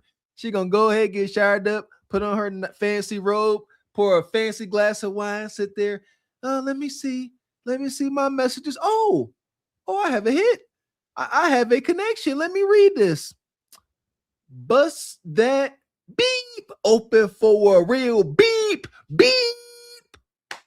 That's not what you was looking for on a quiet, slow Sunday evening, was it? That's what you get at best. Bust it open. On Raya. I can't be on Raya because I wouldn't even keep up. They'll be like, she's the flakiest date app person. Get her off of here. I'd probably be kicked off because I'd be like, that was a corny. Like, I'm so picky. Yeah. I'm really picky. I do like younger, though. I think there's something fun about younger. Young is fun. Young is fun. Young is fun. And they also go home. That's true. That's true. I like a go home. It's fun. Young is fun. And they also go home. That's true. Yeah, young is fun. Y'all know what it is. Nug, hitting them walls that she like, look, little 28-year-old. She 55. Well, let's just call her 60.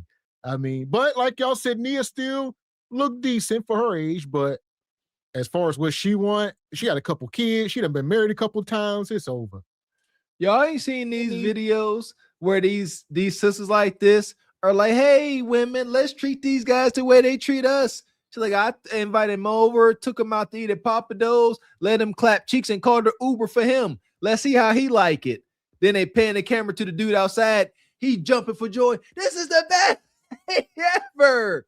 Men and women are not the same, sisters. Men can't take no walk of shame. Ain't no dude about to call up his boys like, yeah, man, shoot, man. Yeah, I was out near long all night, man. She took me through there, just hunching on me, all sucking on me, all crazy. Then she called me an Uber and sent me home and put $40 in my back pocket. That's not insulting. That's a high five moment. That's true. I like a go home. I think Carol Burnett, was it Carol? Or maybe it was Jane Fonda. Basically, if I ever get married again, he needs to live next door. And I kind of like that idea. Whoopi Goldberg said that once. I don't want a man in my house. I think Carol, Whoopi, and Jane probably all said that. Oh my God. How did we get here? You can't make this shit up.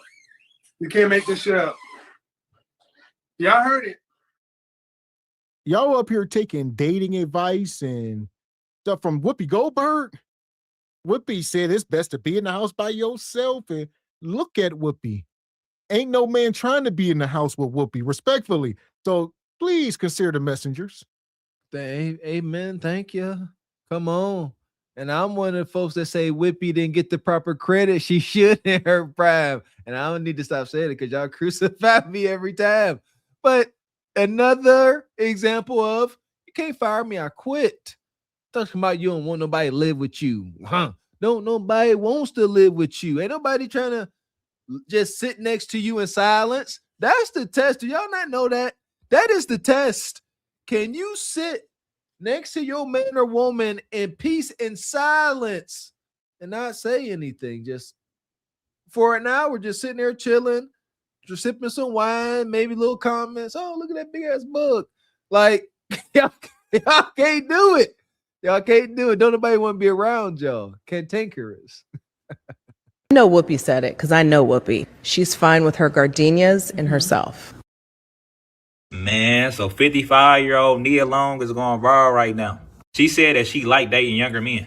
She said that she very picky though because people talk too much. She need them to shut up if they having a one-night stand. She need them to sign NDAs. Man, the young niggas going crazy right now over her saying this. They all in the comments thirsting like a motherfucker saying they ain't gonna say nothing. I ain't gonna lie, bro. I'm a real nigga. Most young dudes that talk to her is gonna brag about it. I don't care how famous and cool dude is, he gonna tell the whole world. She talk to one of these YNs, they gonna put her in the song. And they don't care about no NDAs. They'll get sued.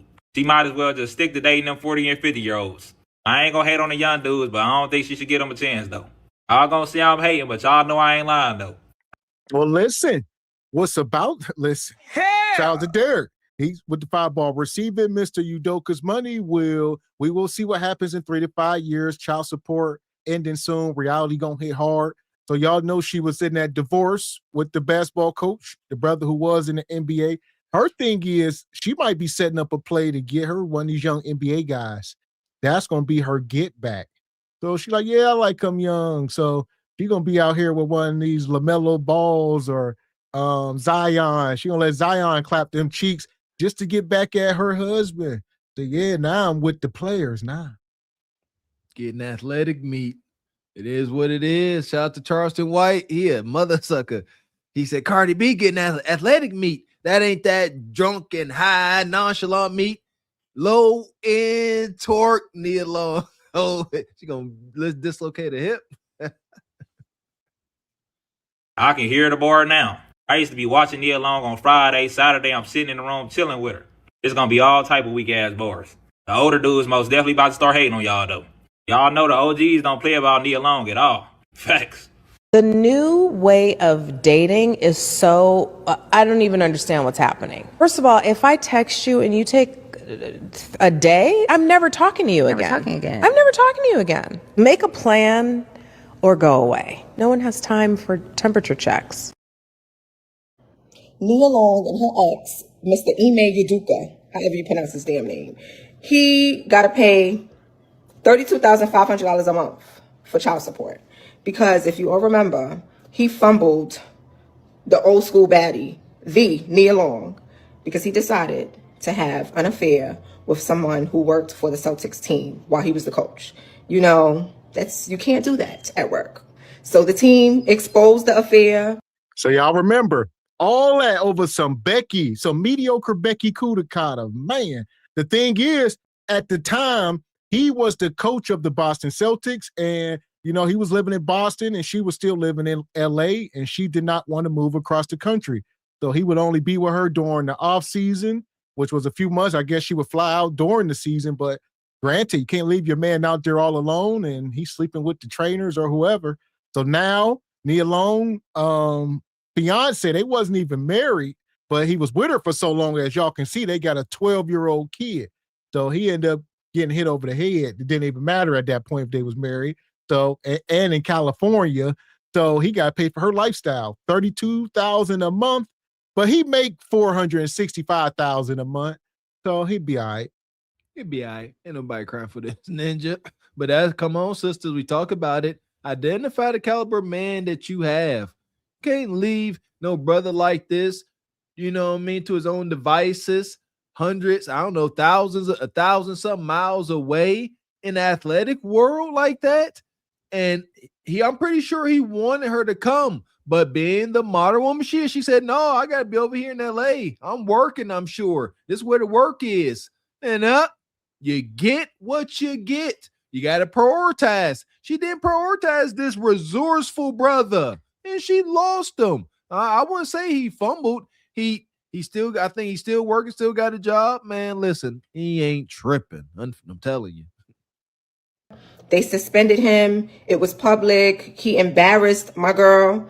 And now they had to deal with, you know, when you separate, you still have to help take care of that baby. Well, he's not a baby. He's 12 years old. Anyway, he has to pay $32,500 a month to support their 12-year-old son. But that's nothing to him because the man make over $465,000 a month. But the real story here is how you fumbled this bag. Like how? My boyfriend was 30 when I was in high school. I know my mother was crazy, but you know what? I would never ever let I mean that in a good way. Like, she was an artist. She was like, well, if that's who you love, baby. And he was so good to me and kind and like, right? And he did it the right way. He went to her, he was from Oman. He went to her and he said, I love your daughter and I want to date your daughter, and he asked permission. So that's Nia. She all over the place. As we can see, she must like green card bays. I mean, shout out to Udoka. The brother ain't from here. And she said, wait, Nia says when she was in high school, her boyfriend was 30 years old when she was 17. And he was from a different country, some African brother. Went to her mom. And this is Nia in her obviously absolute prime. She about to be 18 or whatever the case. And listen, this ain't Africa, brother. I don't know how they even let that go down. But nonetheless, Nia said she liked him. That's wicked. I don't know nothing about it. But here we go. See, let's stop for a second. I'm gonna touch on this. Like, she's Nia telling this story like it's some, little fairy tale, I was dealing with some well-off older guy. But if she didn't like it, or she could very easily spin this to I was taken advantage of. This is back to y'all sisters. Y'all will spin things however y'all see fit, wherever y'all emotions take y'all. This very well could be up here talking about, I was taken advantage of at 16 and nobody protected me. She very well could say that, and people were sad for her, with her. But she up here like, yep, I was in high school dating a 30-year-old, and it was awesome. And the crowd is conflicted. You hear them? They like, oh, okay. Because typically that ain't the story y'all tell. That part. And her last post here, she going to say, Nia Long looking amazing. Reportedly, she says she's with an independent businessman who has everything she needs at this stage of her life. Nia is trying something new, dating wealthy white men. Ain't that what the sister, rest in peace to Ashley, Janae, the woman over in Africa, dating wealthy white men. Well, y'all, I mean, come on. Nia, you don't even date American black men. So this ain't, as far as we know with Nia, she ain't into brothers from America. All right. From what we know, she green card babes and white guys. So listen, Nia, I don't know. You're losing your lackluster. You're losing all that luster. Yeah, seriously. Come on, man. Don't be pimping yourselves out to the world, sisters. Don't get too disconnected from your roots that you can't see the wicked fetish that is. Like Mr. X said, rest in peace to that sister. Don't, come on. Well-to-do Brad and Chad know why you there. And they are wicked and they cutthroat, man. They're like, I know why you here. Washed up sister, old rich white guy. I know why you here. You want to play a game? And it's getting scary. Man, shout out to Evie. He come through, says it's better to dwell in a house, in the corner of a housetop, than in a house shared with a nagging, quarrelsome, and fault-finding woman. Proverbs 21:9. EV came in hot with the scriptures. I see you. God. And shout out to Uncle Derek, says they were never married.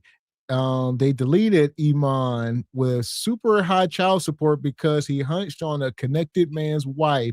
Says they had to teach him a lesson. Mm-hmm. So there you go. And Pharaoh's Kingdom says, I hope y'all got Jada picking tonight, gaslighting on 10. Oh, that most wicked of witches. I'm scared of her. Yeah, nah, not tonight. Haven't been keeping up. Some people I don't need. Yeah, we don't even give them life, but we'll look into it. Yeah, Jada wicked. And shout out to Derek, says Iman sure looks sad after fumbling a baddie like that lady sad. Man, please. I'm not seeing the fumble. As long as she still got this career and job, easy lesson learned if you ask me. What the heck? Come on, man. So here we are. As far as Nia go, I guess she is still Glaze approved at 55. For sure. The celebrity section. Going up there and get some Glaze, sister. We got us the gun line. Tell them about the gun line, boss. We may not know which way to go. Oh Lord, see, this shit is gonna be dangerous. Some dark-winged duck shit. Let's get dangerous. I play the fool for the fool. Everybody plays the fool sometime. And no exception to the rule. Listen, baby, you hear me? I played the fool for a fool. That ain't for you, Evie. You ain't no YN. Talking about thanks. You step away. That ain't for you. She like the YNs. Step away. Get out her way. And shout out to $2 Tony, been a member 26 months. Says hearing scriptures makes Mr. X uncomfortable. Shout out to $2 Tony. Where you been, Ninja? Appreciate you, brother. So here we are. We're going to go over to one of our new favorite segments, talking about these women are cooked in 2026. Shout out to my guy. Truth be told. Yeah, let the truth be told. All right. I'm not sure if that's his Range Rover, but this woman here, let's let her truth be told. If this her Range Rover, she about to be heck on wheels. You look good standing next to that Land Rover too. Put that. So what questions you ask? You wait for that. What's your name? I go by KK Pure Heart. KK Pure Heart. You told me you're an actor, right? Yeah. So would you promote yourself? Let everybody know what you be doing. Well, excuse me. Go ahead, mama. Run back. Well, I act. I speak. I'm a speaker. I'm an author. And I do a lot of stuff. I clean houses, do deep cleaners, and I do a lot of stuff. I don't know what to say, all the stuff I do. But how old are you? Oh, I remember when I lost my mind. Boy, that crackhead ran through. What questions you ask? You told me you're an actor, right? Yeah. So would you promote yourself? Let everybody know what you be doing. Well, excuse me. Go ahead, mama. Who the hell is that? Is that you, $2 Tony? All right, trying to get to work, Dave and Buster's. This look like Dave Chappelle's crackhead on the Chappelle show. You can't. Excuse me. Got manners, though. Got manners. Excuse me. They ain't say get the hell out the way. So respectable. Go ahead. Couldn't go around.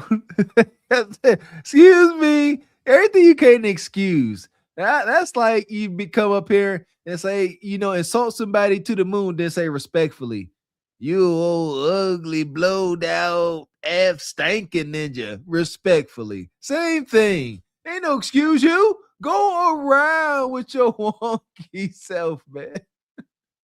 Hey, mama, run back. I'm a speaker, I'm an author, and I do a lot of stuff. I clean houses, do deep cleaners. Let's digest this. She's a speaker and an author. She deep clean houses. I mean, my God, look at the tattoos, the character that is Bonquisha. And she's a speaker, whatever that means. Where are you speaking at? Hopefully this brother do a little bit better journalism. Shout out to him. He is in the streets where the work is real, so salute. But yeah, where you speaking at? AA meetings? Are you a sponsor? You know what I mean? Respectfully to anybody that is. But let's get specific, Miss Actress Arthur. She didn't say author. She said I'm an Arthur. And I do a lot of stuff. I don't know what to say, all the stuff I do. But how old are you? I'm 32. Okay. Are you in a relationship? No. Okay. Why? Because you're beautiful. What's going on with this? I'm not in a relationship because I can see you and make somebody a good wife. I'm not in a relationship because nobody has met what I feel like. Your requirements? Yes. What's your requirements, man? Put it out there so people can step their shit up. My requirement is you need to have a good relationship with God, a good spiritual relationship with God. Number one. And be authentic, be yourself, and be working on your purpose. And be able to, whoever you're dealing with, whatever their requirements is or whatever it is, be able to meet that. And I try to make somebody wait or bring their value down. Like, man, the reason most of these women ain't married is because most of these women have been fucked by so many men, man, you know what I'm saying? Don't nobody want to marry these women out here like that, man. I'm telling you, that's why most of these motherfucking women ain't got no husband. Because too many of these women have been fucked by too many of these men, man. And no man don't want to make these goddamn women their motherfucking wife. And I don't blame them. Huh. Straight like that, straight like that, straight like that, straight. That's the net of it, but she can tell her story however she wants. She got these trashy tattoos. I mean, goodness gracious. Listen, I second that motion. That's why I was giving awkward ADHD babe so much credit, because I was taking what she said at face value when she said she only dealt with 2 guys in her life. It's easy to overcome whatever those experiences were. But when you a sister like this and you done had extreme experiences, hunching in the back of the Hellcat after hotboxing, hunching in the club bathroom, going on vacation and hunching on the balcony in Miami. Those experiences stay with you forever. And now you got to be the next man to come in. You got to outdo these experiences. You're not worth outdoing. You see that? It ain't worth it. Enjoy your meat memories of the past. Just like when you go to the store and they say it's the price is the same. Are you all about money? Be honest. Am I all about money? What Is money a factor? I have dated people. I have dated people that had a lot of money. I dated people that had a little money. I dated people that was getting on their feet. So no, but at this moment in my life, it's not all about money. But they have to be working on something, and they gotta be stable. Right. I'm not.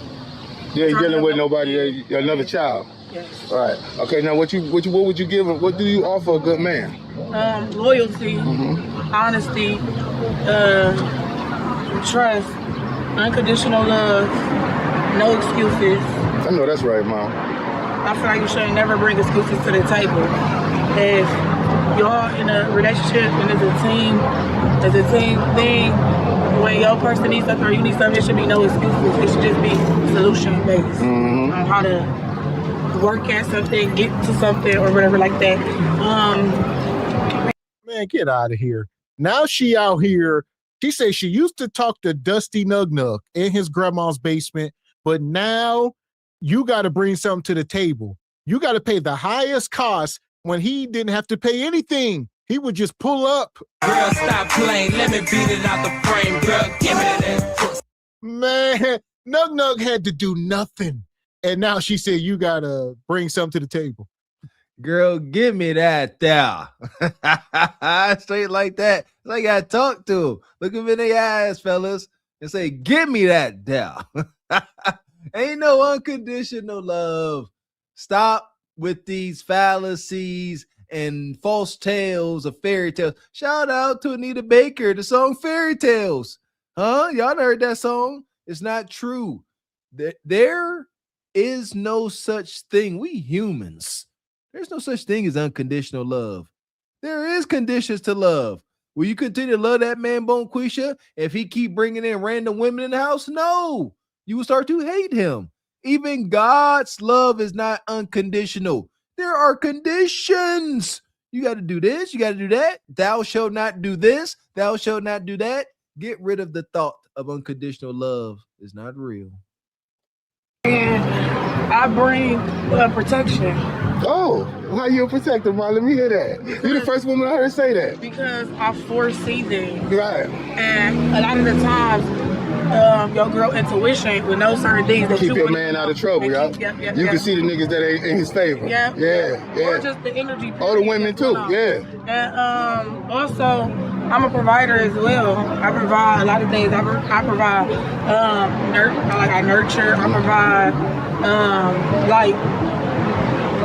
like letting a man just, be a man. Every man comes with their own type of rhythm. Mm-hmm. You know what I'm saying? Their own type of things that they view as respect or disrespect. Right. And I provide. Come on, let's step over here because we got to get away from this music because I ain't got the copyright. But I just provide, letting the man be. Man, stop. Hell! Stop saying provide. That is masculine as hell. Y'all are hopeless. Y'all don't even know. Quit saying I provide. I protect. I got a Glock 40 in my purse, so I can protect them. I can keep them in the house. I buy them a PS5, keep them on that Madden. What? Your masculinity is going to attract more feminine men. We keep telling y'all the proof is in the pudding. We don't make the freaking rules. Straight like that. Like Miss X said, you keep talking about you a provider, you a protector. Nug Nug hears you. And he like, that's a bet with your big old self. Give me a piggyback ride through town with your big strong self. And he gonna come and he gonna use you up. And then y'all get mad. Oh, these dudes keep coming to my life, using me up. You are begging to be used up, exuding this masculine energy. Nug Nug like you a provider, protector? Hold my Casamigos.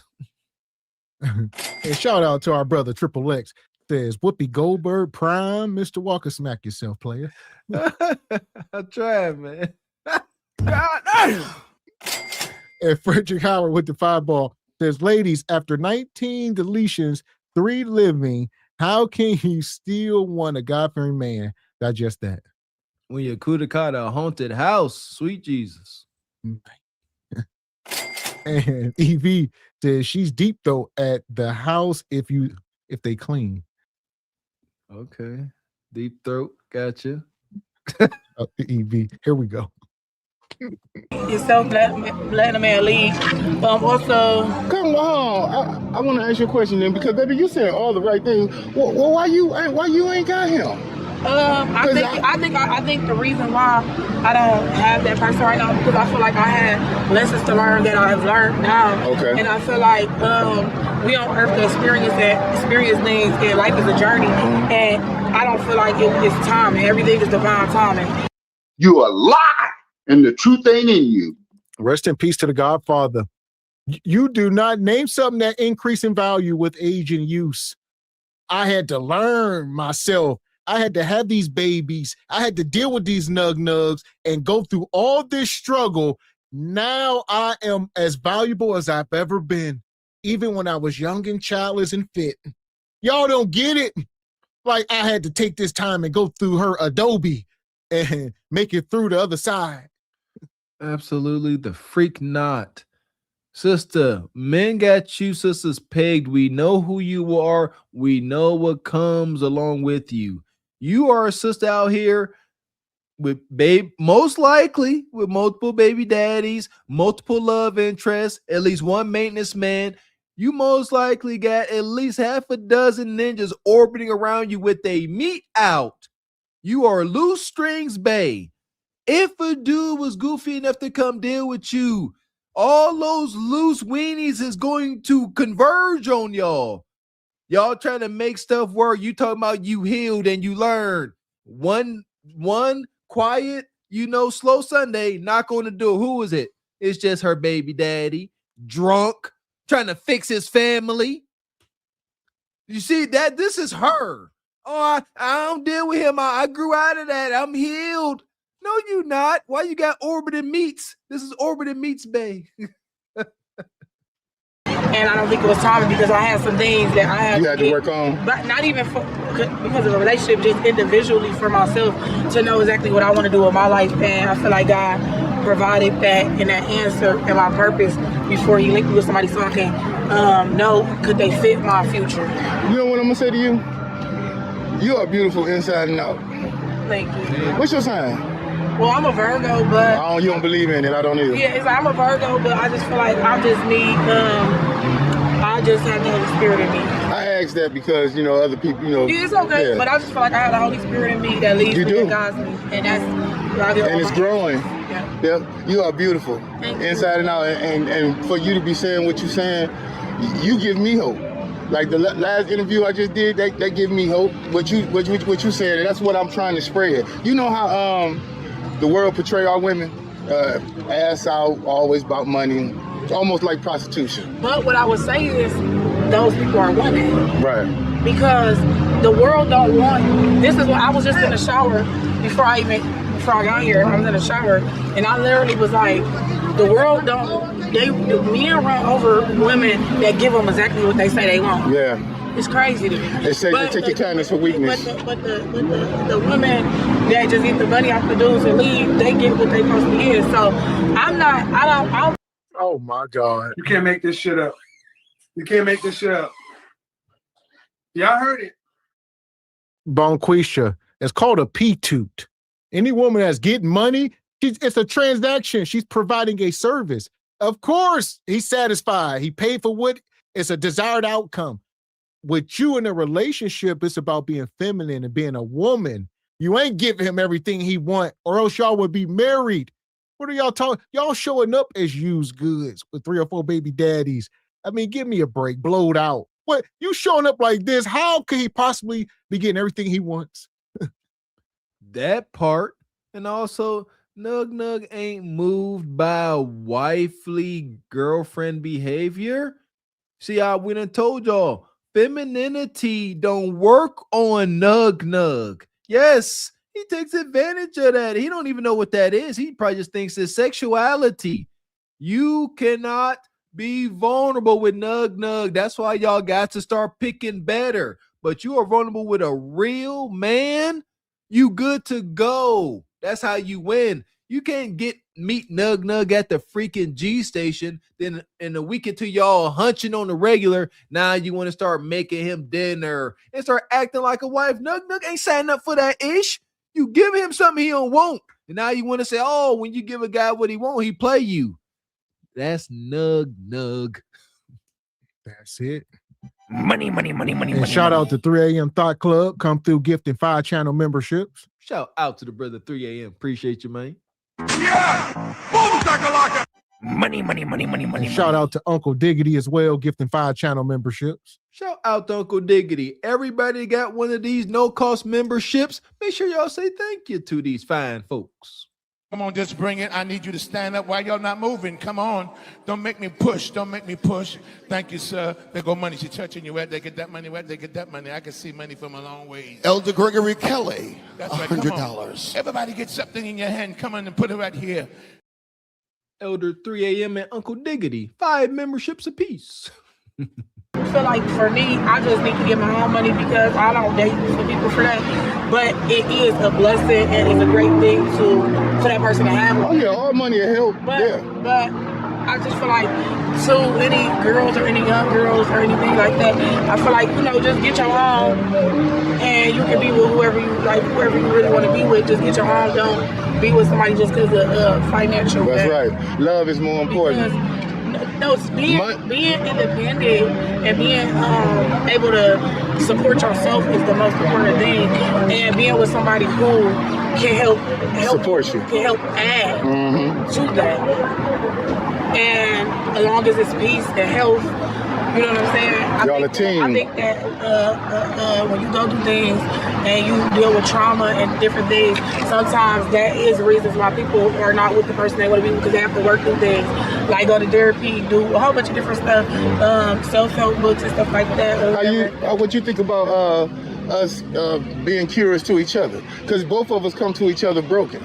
We come to each other being misused. I don't want to be with nobody who's broken. Everybody you come to gonna been through something. Yeah, you could be through something, but that don't mean you have to be broken. Yeah. That's just like like that window right there could have been shattered before, but it's a new mirror, a new window on there. Let me explain to you about my definition of broken. What I mean by it is everybody gonna come to you with been through some type of trauma. And everybody deal with trauma different. Let's just stop. Her analogy was just horrible. He said that's like that car window right there. It could be broken, but then you can go to the auto body shop and get a OEM part that's the exact replica and nobody would tell the difference. That is not the same with a woman. You know why? Because you're dragging around kids, excessive weight, trauma, and mental damage. You can't, there is no replacing that with a brand new window. The damage is done. We call it football. Big time. That window ain't got no memories of Meets past. You do. Come on, sister. Women fantasize, man. I hate to put more wedges between y'all, but they do. They sit there, the female, the human woman is the only creature that has a little pleasure nub, just for pleasure. She fantasizes all day. If she got 50 11 baby daddies, and they on good terms, whatever the case may be, a sister like this, you can't win. Those memories, those thoughts, they don't go away. And Nug gonna make sure they stay at the forefront of her thinking because he's a hater. Some people don't know how to deal with trauma. Some people need assistance with their trauma. And some people don't know. Right. And when you come across a good partner, she help you with the world. And helping you with the world, she help you with your trauma. She's a part of your heaven, your peace. That cure you. The love that she had for you, it cures you. Why? Because she's not taking you through the trauma that you went through before. Right. And by her not implementing you in that trauma, it helps, and you feel like it's healing. It does cure you. So this is the one thing I learned. It's a difference from being delivered and healing. Yeah. So basically, when you deliver from something, it's like, okay, it's done, it's over with. Right. But you still can have some form of healing that you might need. But I feel like I like to come to the table healed, and the other person come healed, but you don't trigger like they past traumas. Right. Okay, now. Don't trigger. Every time you look at one of them tattoos, you trigger some past trauma. Every day you look down at that, whatever that is. Oh, that was Nug. You look over at the other arm. Oh, that was my other baby daddy. You look down at your kudakata. Oh, yeah, that was the other baby daddy. All right, you got cherries on your kudakata, tramp stamps, you name it. Things he suggested, maybe a covered up name or 2 or 3. Come on, the tattoos are what they are. It's like Maui off of Moana. It tells you where she's been, her journeys. Good, bad, ugly, and glaze filled. Sister, marriage ain't for you. And this, yeah, I can hear y'all now. We observed it. Oh, she can get married. Yup. And won't then one of them be satisfied. Her nor that pathetic ninja. It's going to be verbal, physical abuse until it ain't no more. We know how it goes. Ain't no holy matrimony. What you've been through, you got trauma from that, right? Yeah, but I'm working on it. I did everything I had to do. I went to therapy and I got delivered. Okay. All right. So you made your you took the initiated steps that need to be taken place for you to be able to get yourself together. Everybody don't have. Lie, and the truth ain't in you. She says, I went to therapy and I got delivered. I got to tell you in the name of Jesus. Lord. Have your way, Lord. Have your way, Lord. Have your way, Lord. Well, you just been baptized. So here we are. She got delivered. Or we need more context. Articulate that. What's the process of being delivered? Who does it? Do you do it online? All right. Do you got to do it in person? What? Listen, forget that. I know who I'm looking at. Show us your phone. Like we can't do this today. We can't just take empty words, especially from specimens like this. Hand over your phone. Go to your text messages or whatever app you use to talk to your maintenance man or whoever. Let's see if you really healed. Are you responding to nugs, late night 2 a.m. texts? Are you? Are you hitting that ninja up? Like, hey, come through. I'm going to leave the door open. Show us your text threads. We going to tell you if you've been delivered or not. Can't do it. She like, oh, this personal. She ain't delivered. Have that path. Everybody don't have that. They don't have the money to pay for this for the therapist. Let's say that.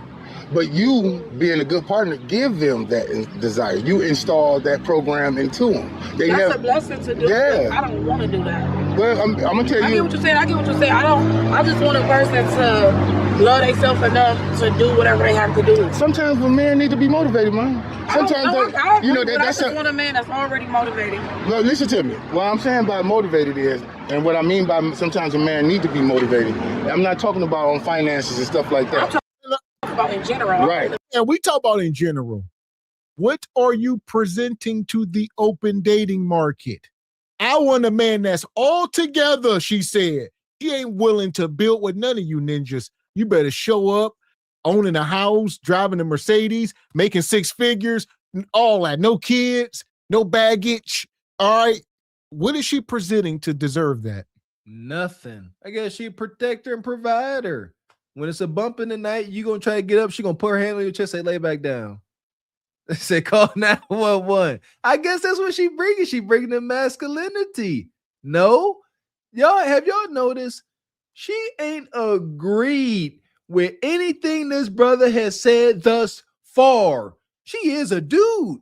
She is what a man, men are, what is it? We are disagreeable by nature. We disagree to find a better outcome. We ain't yes men.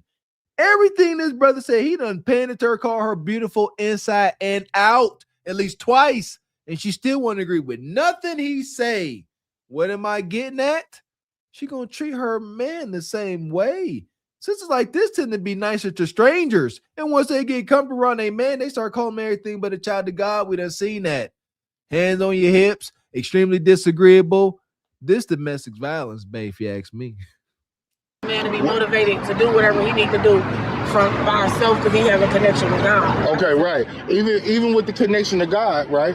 He still went through trauma. Even God healing him through the trauma that he went through, because God sent him through that trauma to teach him lessons. Yeah. But that means he learned the lessons, but that still got some pain. Right. And becoming out of that trauma, the best nurse God gave us is our woman. Yeah. And she helped patch us back together.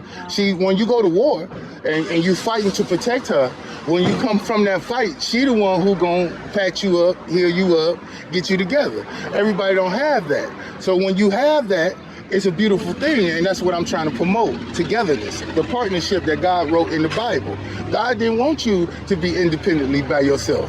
Why? That's why you the womb of man. Yo, you a rib. You help me breathe, baby. So why would he want you to be independent with no head? He wants you to be independent of the head. Sometimes he let it be time, so both parties can appreciate when they get the real thing. Yeah, that's exactly what happened. And listen, shout out to our brother over here. He trying to pander and plant seeds, and she just looking at him like, I don't give a fuck what you think, bitch. Your thoughts ain't my thoughts. Yeah, he over here talking about God made you a helpmate. You the rib. Bon Quit, say, I ain't nobody's rib. God made me whole. I ain't come from you. You came from my kudakata. How the hell I come from your rib when I pushed you out my kudakata? What came first, the kudakata or the rib? Yeah! Boom, shakalaka! Okay, stage. Or the McRib? Well, I don't know. Oh my gosh. Which came first? The spark of life or the egg? The spark of life, my baby. Obviously, first, Queen James Bible reads that first there was Adam, and God seen Adam alone, said, you need you a woman, Adam. You out here looking at this tree all funny. So he said, I'm gonna get you a woman, and I'm gonna make sure she's the helpmate that you need, a perfect balance. I'm not gonna make her of nothing. She's literally going to come from your rib. She's gonna be blood of your blood, flesh of your flesh, oh, bone of your bone. That's how it's supposed to go. But what about what happened to Lilith? Huh? I think this ain't dainty, demure, feminine Eve we dealing with. This is the spirit of Lilith, huh? Where y'all Christians at? Where Lilith at? Two magnets on the same frequency gonna love each other. They're gonna connect. You can't disconnect. That's why God said the devil comes in the middle and cause chaos. But if you congregate in fellowship, you keep him out of it. Why? Because you always keeping God in it. With God in it, two entities can't dwell in the same place. So if you got the Holy Spirit in it, a demon can't reside there. You feel me? So sometimes we be dealing with our demons. You feel me? And then once we stop dealing with our demons, now we got the Holy Spirit. Now we can be biblically sound and biblically correct. But everybody got to go through the fight. Why? Because God say you gonna fight to be right with him. If you ain't fighting, you ain't doing it. We living in hell. We got to fight. There's demons everywhere. They come in all different sizes, shapes, and forms. So we got to fight. Because we living in a fight. That's how we gonna make our way to heaven. We can't go as a team. We're gonna go individually. So, but we can be a team while we're here, right here on earth, right? That's what God wants. He wants us to stay together, congregate, and fellowship together. So that's why I say, so, you know, when a person come and they come fractured, I believe it's our job to mend each other. I think that's what God wants us to do in love. Man, like I say, shout out to him. She's tuning him out. He's sitting here, God put you here to love and be together. The whole time, she just looking at him like, nigga eat me out. I'm out here in Miami. Hey, looking for the hoochie daddy. Huh? Why the niggas that get ratchet? Huh? My son need a new baby. Yeah, too many bitches. Where the niggas at? Huh? I'm trying to get my coochie stretched. Yeah. I'm trying to get my coochie stretched. Yeah. You know the dress to the back. Yeah. I like a nigga with a stretch. Yeah. that's her. All right, that's her outer body right now. She ain't even listening to him. At all. He didn't get too biblical. He breaking down scripture. That's why she's sitting there with her hand on her hips. She can't identify wholesomeness.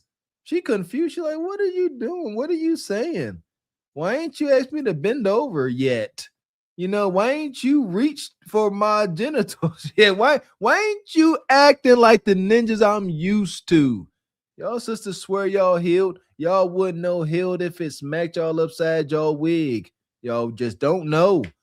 Again, a test for all y'all sisters. If you are truly healed from your past, you should be able to hand your unlocked phone over to your man and go to sleep.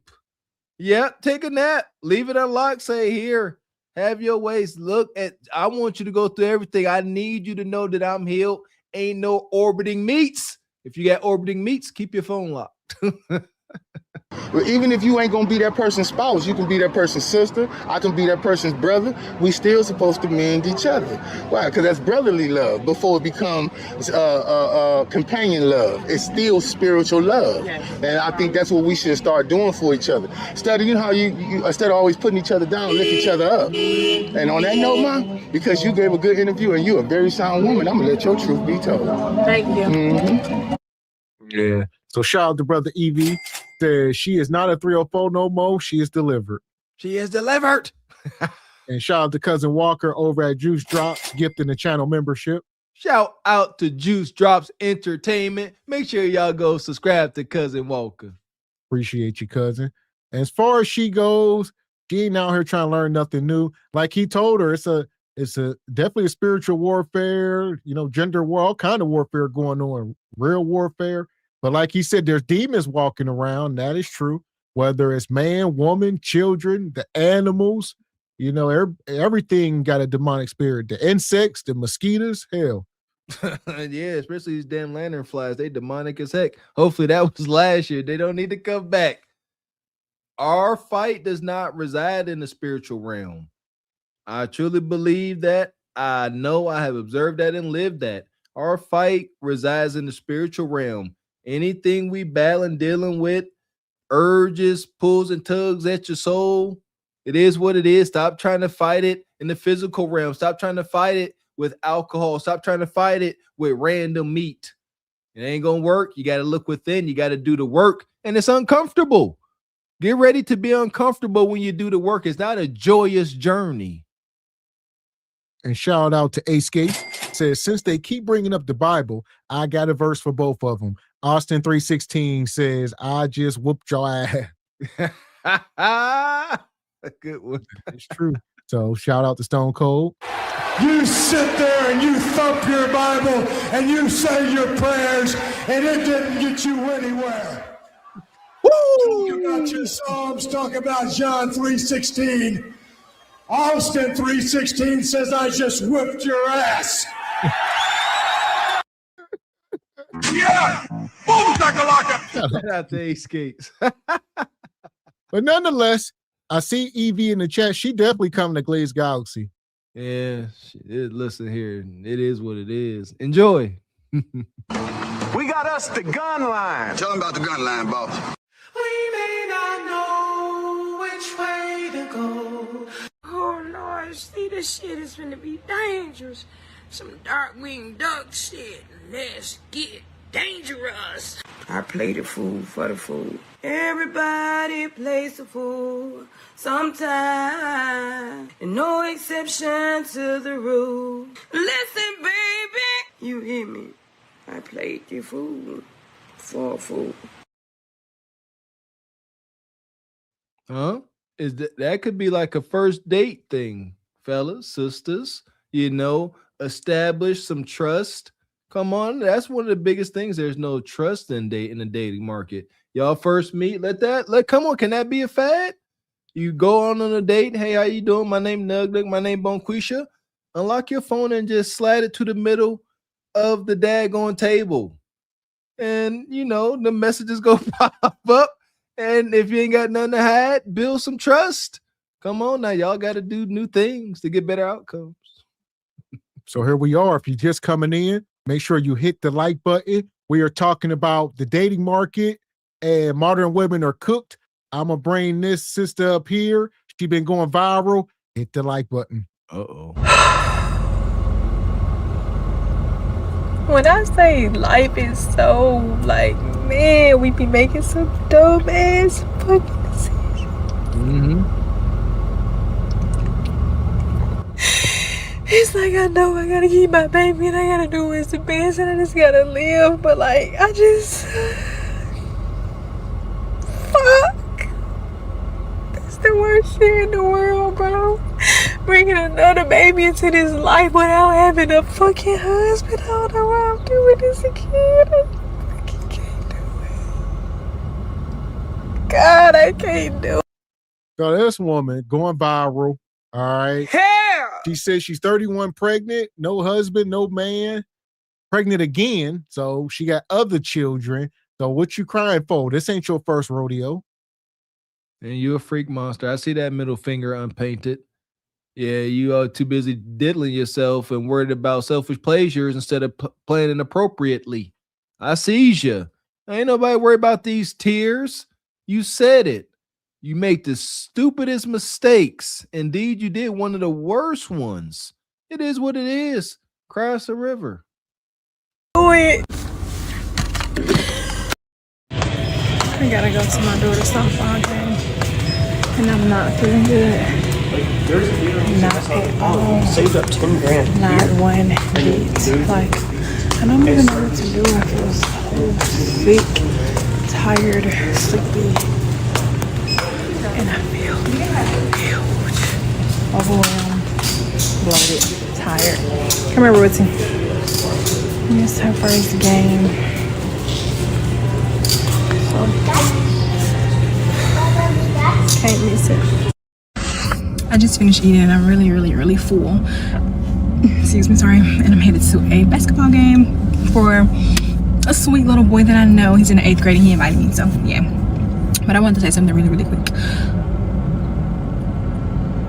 Clear up a couple of things. Well, really I'm not gonna clear up nothing. So we're not even gonna clear up anything. Think what you want, I don't care. But the one thing I did want to say, the reason that I am not choosing AB is because of my relationship with God. Not yours, not who God is to you. Man. You're a liar. That's a lie. The woman you feel in you is the devil. Why? The devil is the spirit of a lie. Yes. Huh? You're a liar. I'll say shout out to the government. The reason you ain't probably because your state won't allow you. Thank God for whatever state you probably in. Y'all need to stop the cap. The reason I didn't AB, your kid gonna grow up and watch this one day. And you're talking about God. God, we talk about bastard children. This is biblical. Why the hell y'all playing with God? And people say, well, bastard children ain't in the Bible. It is, though. And y'all need to stop playing with it. Deuteronomy 23 verse 2. A bastard shall not enter into the congregation of the Lord, even to his 10th generation shall not enter into the congregation of the Lord. Have our parents cursed us 10 generations deep? That's what the Bible says, Deuteronomy. We bastards. We born outside of wedlock, crack babies, trick babies, the whole shebang. Stop it. But now you done created another bastard child. Now you all spiritual. Now your relationship with God won't allow you to get the AB.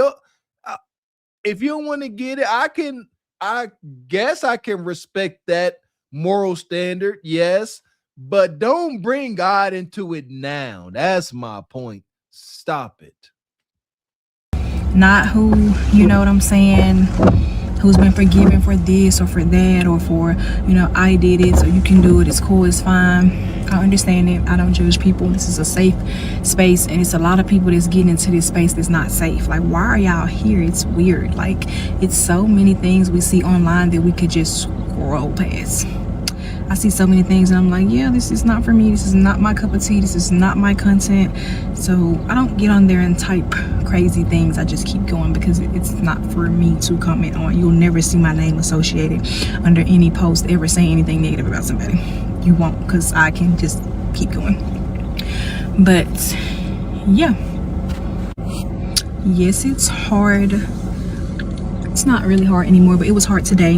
I had a frustrating conversation with the other parent. They kind of rattled my feelings a bit aggressively, and I cried and I shared that moment because, like I said, God told me to share this journey and I'm being obedient. That's what I'm doing because Jesus, God telling you to be. When did God start speaking to you? What was it after you done had multiple bastard kids? After all of that, God walked into the room and said, can you hear me, Bonquisha? She said, loud and clear. God said, I've been here the whole time. I've been calling you. You couldn't hear me. You was too busy moaning. You couldn't hear me. Yeah, you was too busy getting your cheeks clapped. I was saying, stop, pull out. You didn't hear me in the back. Pull out, Nug, pull out. Bonquisha, don't do it. You didn't hear me. That was God. But now you being obedient. Yeah, it's too late. In the words of the Brock, it's too late. It's much too late. God was calling out for you, and you was calling out for God. Oh, God, look. In the wicked, sinful throes of passion. But now you can hear him loud and clear. He telling you to be a good mom, huh? Y'all, wow. That's why y'all come up here breaking down and crashing out. Cognitive dissonance. With the reality you created in your head is not matching actuality, and it's a conflict, and it is draining y'all. This is what it looks like. Continue on with your fairy tales, though. Everything is working out for my good. That's my favorite thing ever, right? And that means even in the midst of my storm.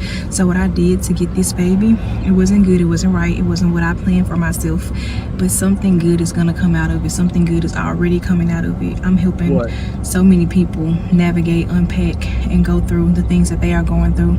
And I'm so grateful God chose me, because I got thick skin. How unfortunate is that? I think two things is true. You are helping a lot of women go through this. It's unfortunate that the majority of our sisters are single moms, and y'all can relate. And y'all sit here and trauma bond. These are trauma bonds. We all going through it. I didn't realize how many women were going through this, and we can relate. And they love my videos. So God is using me as a vehicle to save bonquishas. Feel goodism. It feels good. Oh my God, look at the outpoured love. I came up here crying, talking about being a single mom. And yes, every last single mom that came across that was like, hard. I know that's right. All that, yes. Like Miss S say, two things can be true. But the wicked side is way too many women that can relate to this hell she's going through. Terrible. It's not a freaking good thing. It's not good at all. Things y'all saying in my comments, I see how some people cannot openly share this online, because y'all will rip them to shreds. Like, who y'all think y'all are? Y'all not no bully. Stop. Shame. You should not be openly sharing this online. Batman should not be able to beat this information out of you. But yet, here we are. They become TED Talks. Yeah, so people gonna be in your business. I don't know, back in the day, there was shame. Women would not openly be acting like this. They would go away and move into the mountains for years and then come back, with a baby or with a teenage child or something, and talk about they got divorced when they was in the mountains. Beautiful stories. Y'all telling horror stories. Y'all are bleeding out on camera in the midst of y'all's storm. I keep telling you, don't do that. If you want to come up here and give a testimony is something you have been through, you have gotten through it, and now you stand on the other end triumphant. That's okay, because you are victorious. Be able to stand during that struggle, though. Y'all come up here pregnant, just found out, the baby daddy just got evicted. The internet is the Coliseum, and it's filled with sharks, porcupines, anything that could cause you harm is up here. It's not a safe place. You gonna find out the hard way. She said, y'all ain't whoever, y'all need to stop.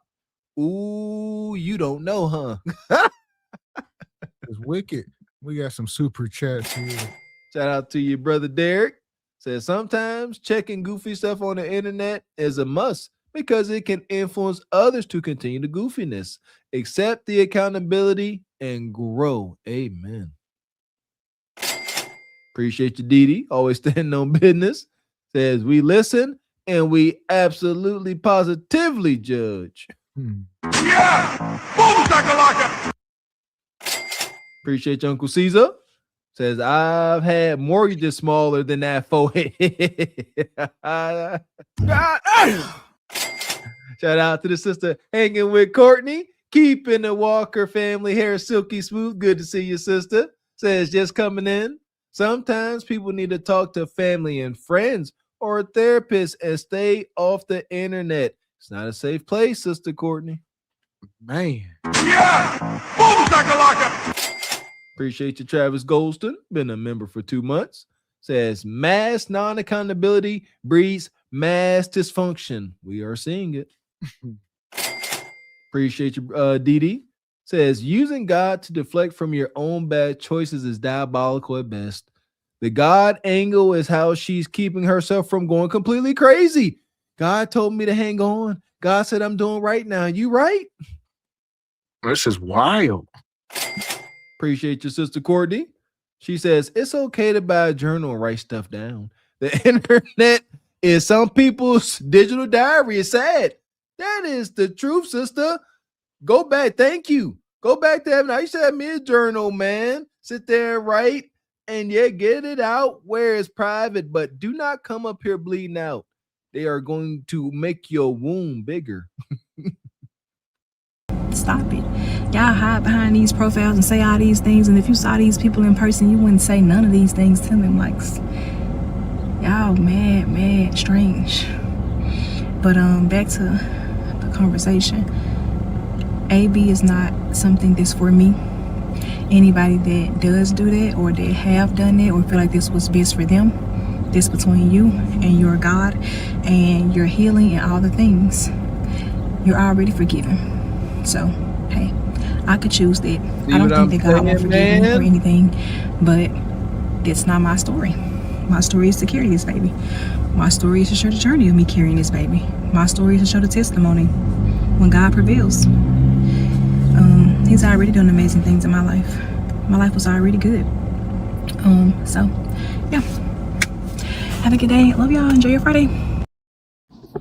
So she's 31 and pregnant and doesn't want to have the baby, but she's not going to have an AB because of the fact of her relationship with God. And she knows kids are a blessing. This is true. Nothing that she said is not true. But I was just trying to think in my head, when people tell me they have a relationship with God, because we all do have some kind of relationship with God, that are Christian people that in some form or fashion, you got a relationship with God. Why are we at this point right here where you're actually saying that you're pregnant and you don't know what you're going to do? Because if you got a relationship with God, I have a relationship with God. I haven't done everything in my life right, but I have did one thing that I knew after I made the first mistake at 16 years old that I wasn't going to do again. I made sure of that. So when you're 31 years old and you get pregnant out of wedlock without a husband and the man don't want to be a part of the child's life, I'm like, but you said that, you know, you're a Christian. You have a relationship with God. Oh my! And it's the thing. This is not her first pregnancy. So that's really like the fork in it. Like, she's 31 years old, and this is at least her second, maybe third kid. Like, there is no room for grace. Only shame and accountability in the room. Come on, like this sister here said, that's atonement. You know, she looked like she at least 30, mid-30s. That's a heavy filter. Said she had a kid at 16, did out of wedlock. Yes, the kid is a blessing, but she still acknowledged that the situation that the child was born into was a mistake. Not the child, but the situation was wrong and upside down. That's why this sister here with the red fancy seats can sit up here triumphant and victorious like, I ain't make that same mistake. I got my 16-year-old. We good to go. I ain't making that. I learned from that mistake. And now she has some degree of victory. You done did it twice. Yeah, I ain't gonna hold you. You done did it twice. And you just down bad and you still up here playing make-believe. You lying to yourself. Man, I see you, Sister Dee. She already 2 for 2, they saying. About to be 3 for 3. Get out of here. Oh, get out of my face. Yeah, 3 for 3. Y'all know that's technical foul ejected from the game. Shoot. And the God I serve, out of the respect I have for God, being married now, I know better. When you know better, you do better. And 31 years old, I'm like, how could this happen at 31? You have a relationship with God. You see everything that goes on with women on this app. And I heard you say something about don't troll and all this stuff and negative comments, but this is what people do on the internet, you know, TikTok. Anyway, anytime you see something, it's a think piece, and you think to yourself when people make these videos of how you feel about the situation. But it was just puzzling to me because she seems like a very nice, highly intelligent lady, good heart, good spirit. How? I'm like, how? Because your body is a temple. How? You want to be married. You have a relationship with God. You want a husband. I'm like, how? How would you be sleeping with somebody with the relationship you have with God? How? I know accidents happen, mistakes happen, but how? This is big. And I'm glad she made a video about it because these are real situations that women go through, because at the end of the day, you got to figure it out. You got to figure out what's best for you and your child, because at the end of the day, a lot of men feel like this. You know what I'm saying? They feel like, hey, I don't want no parts of it. I saw a man the other day on another video complaining because he had to pay $80 a month for child support and got upset because he didn't understand why the $80 a month that he wasn't paying went to $400 some a week when the baby mama took him to child support. The net of it, y'all choosing these men. So if you sleep with Nug Nug and he choose not to take care of his kid, that falls squarely on your shoulders. Nug Nug, he'll be handled, like you said, through the court system, whatever the case. But now you are stuck with this kid. So y'all got to understand that. Stop thinking with the little man in the boat. Stop letting that little pleasure nub ruin y'all lives. That's got to be it. Why else? How else do you awesome sisters continue to mate, procreate with a being that y'all always ultimately deem inferior to y'all? Come on. Sorry, give us something. Give us something other than, oh, he wasn't acting like that before. Stop. That lie is old and we don't believe you. But I just can't understand it. That's why I be very particular what I say a lot of times on here, because when people think of God and you say you have a relationship with God, the first thing comes through to their mind is like, if you have a relationship with God, how does this happen? You know, at 31, how does this happen? Because your body is the temple, and you are very careful of what you allow to come into the temple when you have a relationship with God. That's all I want to say. I'm not trying to be critical, but I like this video because young ladies see how a lot of men are. So hey, I'm Millie, I'm 31, I'm single, and I'm pregnant. The pregnancy was unplanned and unwanted, but we are working through it. So today I just wanted to share something kind of personal, little thought in my head about how I've been feeling about this whole situation. Okay, so the guy, right, or the parent, is so crazy because he was never my partner. I knew he could not be my partner, right? We're at two different seasons in life, and he's just not at a season where he wants the same things I want, and it's okay. So I shouldn't even been doing the thing with him, but I was. But anyway, it's like, I know that I don't want him, but since I'm... And there you go. You can't skip over the accountability part. I knew he was Nug Nug. I knew I should not have been doing the thing with him, but my little man in the boat overwhelms. This dude probably looked how she like, or whatever the case. He was your desirable mate. And even though your brain, because you already got kids, your brain said, don't do it. Little man in the boat does an override and said, come here. And here we are. So crazy. Yep. Y'all see what I mean? Accountability peeked around the corner for just a slight moment. She said, I knew. Come on. She said, I knew that, we weren't in a relationship. I knew that he wasn't trying to be no father, but I also knew he was going to get these cheeks raw as heck.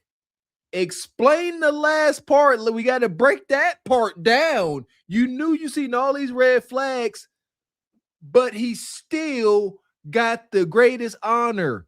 What's the disconnect? Address that immediately. Don't just say, oh, but I did it. Why and how?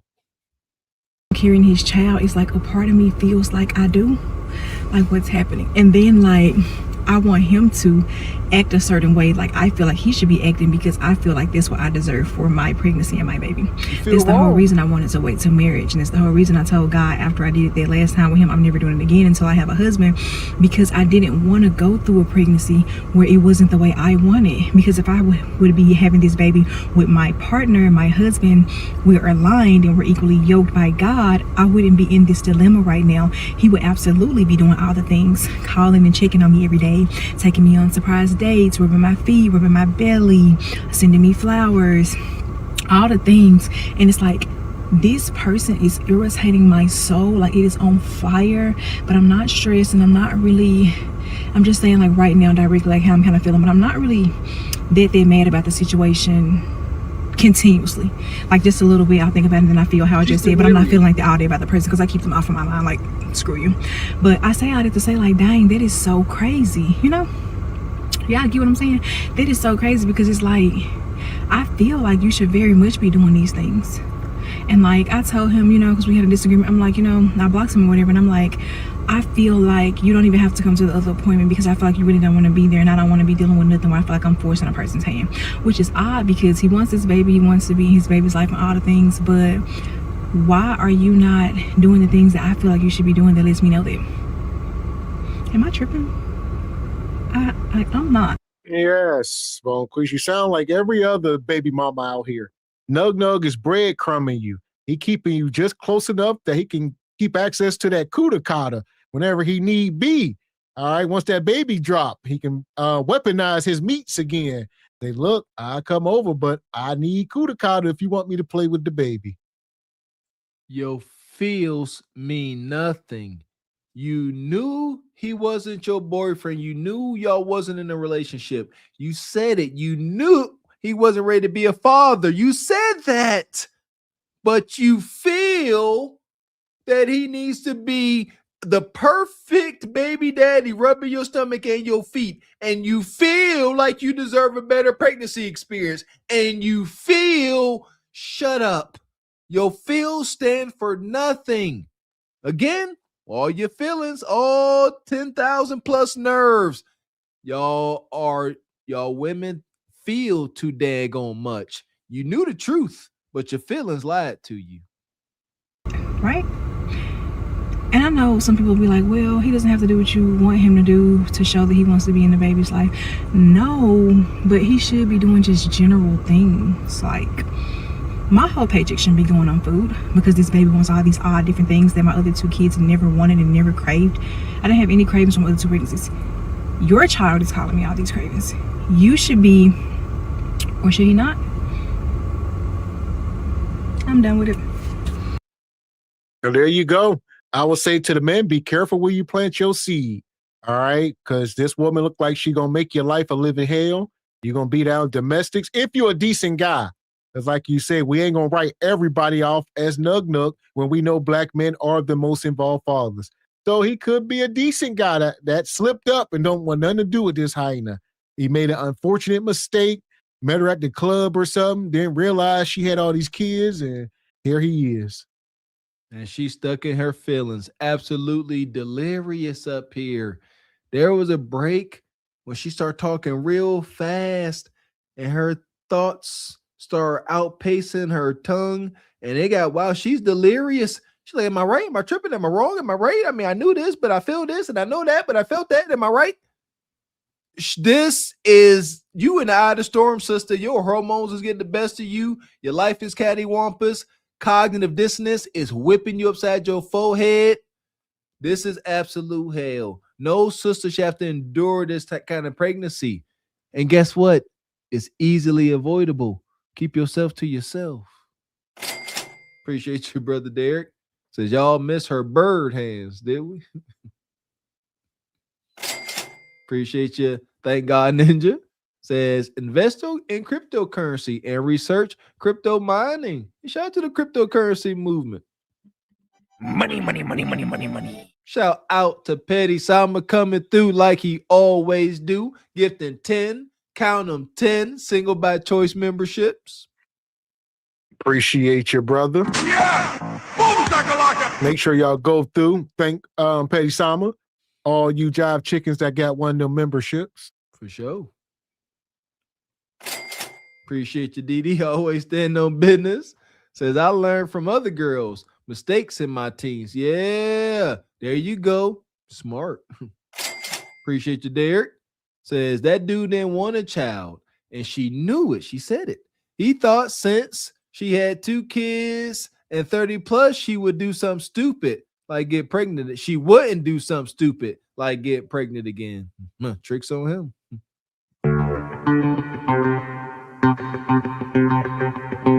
And shout out to Sister Michelle, dropped $25 in the Cash App, sponsoring the show. Says, for the Relationship with God Fund. Great show, fellas. I appreciate you, Sister Michelle. Appreciate you. Yeah! Boom, shakalaka! Yeah, as far as this woman go tonight, we're going to send her to Glaze Galaxy and let her figure it out. She pre-glazed. Enjoy, Evie. We got us the gun line. Tell them about the gun line, boss. We may not know which way to go. see, this shit is finna be dangerous. Some dark-winged duck shit. Let's get dangerous. I play the fool for the fool. Everybody plays the fool sometime. And no exception to the rule. Listen, baby, you hear me? I played the fool for a fool. I guess it ain't gonna stop. It's not gonna stop anytime soon. These sisters coming up here with their diary confessionals and then want to get all upset whenever everybody come giving their 2 cents. Guess what? Folks can't give 2 cents when you don't come for making videos. It's easy. So there we go. And we're going to keep it moving here. Make sure y'all hit the like button. We talking about these women are cooked. And we've been talking about the one sister over in Africa that got deleted. But before her, there was another case. Check this out. Did you hear about the woman from Miami who went on vacation with her sister and ended up coming home in a casket? Denisha Delancey was just 29 years old, born and raised in Miami, Florida. A certified baddie from Liberty City, she loved to go out, travel, and enjoy life. This March, they were planning to celebrate her sister Sincaria's 29th birthday by planning a trip to the island of St. Martin with another friend for the very first time. The three young ladies booked a beautiful Airbnb on the Dutch side of the island along with a private driver. They met a man from Trinidad. He was being very generous and making sure that they were well taken care of. So by the time the night ended, they told their private driver that they didn't need him anymore, and they decided to ride home with this man. And Denisha never made it back to her sister again. Her sister tried calling Denisha's phone over and over again, but there was no answer. Denisha never made it back from hanging out with that man. Trigger warning, this is a very sad story. Once again, trigger warning, this is a... So yeah. Definitely. This woman, Denisha, got deleted down in Mexico. So they say she was 29, on vacation. It's a lot of the story here. They say she was leaving the club with an alleged cartel cartel, a lord, one of them lords down there. And he had $1 million bounty on his head. And she was not aware of it. And they all got deleted. Can't stress it enough. So I know y'all are, free, liberated. Y'all can do what y'all want. Can't nobody tell y'all ish. I understand. But y'all telling you, women traveling without men is dangerous. I don't care about security. I don't care about law enforcement. It's dangerous. Terrible. These things got to stop happening. Come on, man. We got to start using better sense. Let's honor these sisters by not continuing to make the same mistakes, ladies. Real sad story that happened between a woman and a man on vacation. Okay, so let me read this. So sad. Denisha Delancey went on vacation to St. Martin with her sister and tragically passed away after unknowingly hooking up with a wealthy rug lord who had a $1 million bounty on his head. Both have passed away. So this is the story. Denisha went on a trip with her sister, right? St. Martin's. They got an Airbnb. It was nice. They was chilling. Apparently, they went out to the club that night because they was turned up and they had a driver. They went to the club and they met this man there. This guy right here.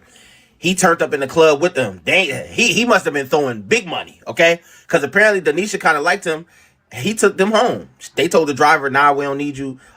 He gonna take us home. When they got home, her sister and whoever else they went with went back in the Airbnb. She decided to go back out with the man. Now, unbeknownst to her, she riding with a rug dealer. And the island got money on his head, $1 million. So her sister wake up or later in the night, she start getting suspicious.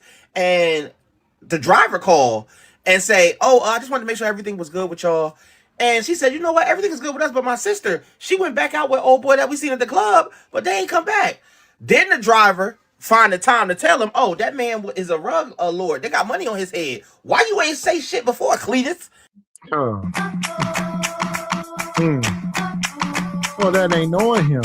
Like you said, y'all need to be up under instruction. Y'all just on these islands. He down there whining and dining, spending all kind of bread, buying bottles, probably got the herb, nice car. He's showing you the life. And she like, look, I got a whole...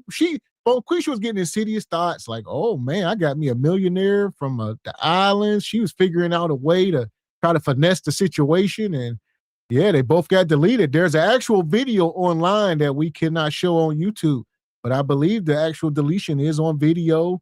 I think, yeah, it's very gruesome. That brother knew. He knew. When you in that world, you know when the Reaper is lingering around the corners on you. He most likely knew. That's most likely why he's been very generous. He was partying like it was his last day on earth. And ninjas know when they hot. You ain't just like, oh, I got $1 million bounty. You know you've been doing things. And he was partying, and he wicked for that. He definitely drug her into it. But again, sisters, men, the devil don't show up with horns and a spiked tail. The devil shows up as everything you desire. Unfortunate. Huh? So come to find out, police officers call and say, yo, the car flipped that they was in. It's a man and a woman occupying it. And both of them is unalive. Well, apparently it ain't had nothing to do with the car wreck. It was a hit. Okay? Prayers go out to her family because they had her funeral in Miami, man, and she had to get. Like you say, yeah, it looked like a car wreck at first. Like I said, definitely can't show it on YouTube, unfortunately.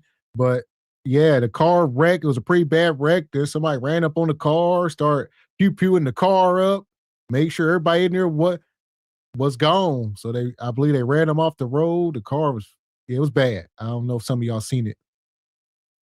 And this woman here, she's some type of IG model. So the dude like, look, I got this American baddie.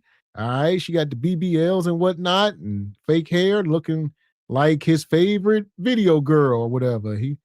And she believed it. She believed the hype. She believed she was that. Shout out to my head coach. Listen, you ain't that good. You ain't just show up here and this brother just love you forever. He trying to give you the freaking world. Come on, sisters. Please do better. Shit back to the States, but this is why y'all got to sit still on these vacations. Don't be minding vacation business. Your ass there to enjoy yourself. People living their lives. Prayers go out to Denisha Delancey and her family and her sister, man. Prayers go out to you because I know vacation will never be the same. But this is an eye-opener. Stop traveling and leaving the damn resort or where you supposed to be. That's it. I'm just a messenger. I'm on my way to see my sister, so I thought now would be the perfect time to get on here and say something, because there's just too much victim blaming going on.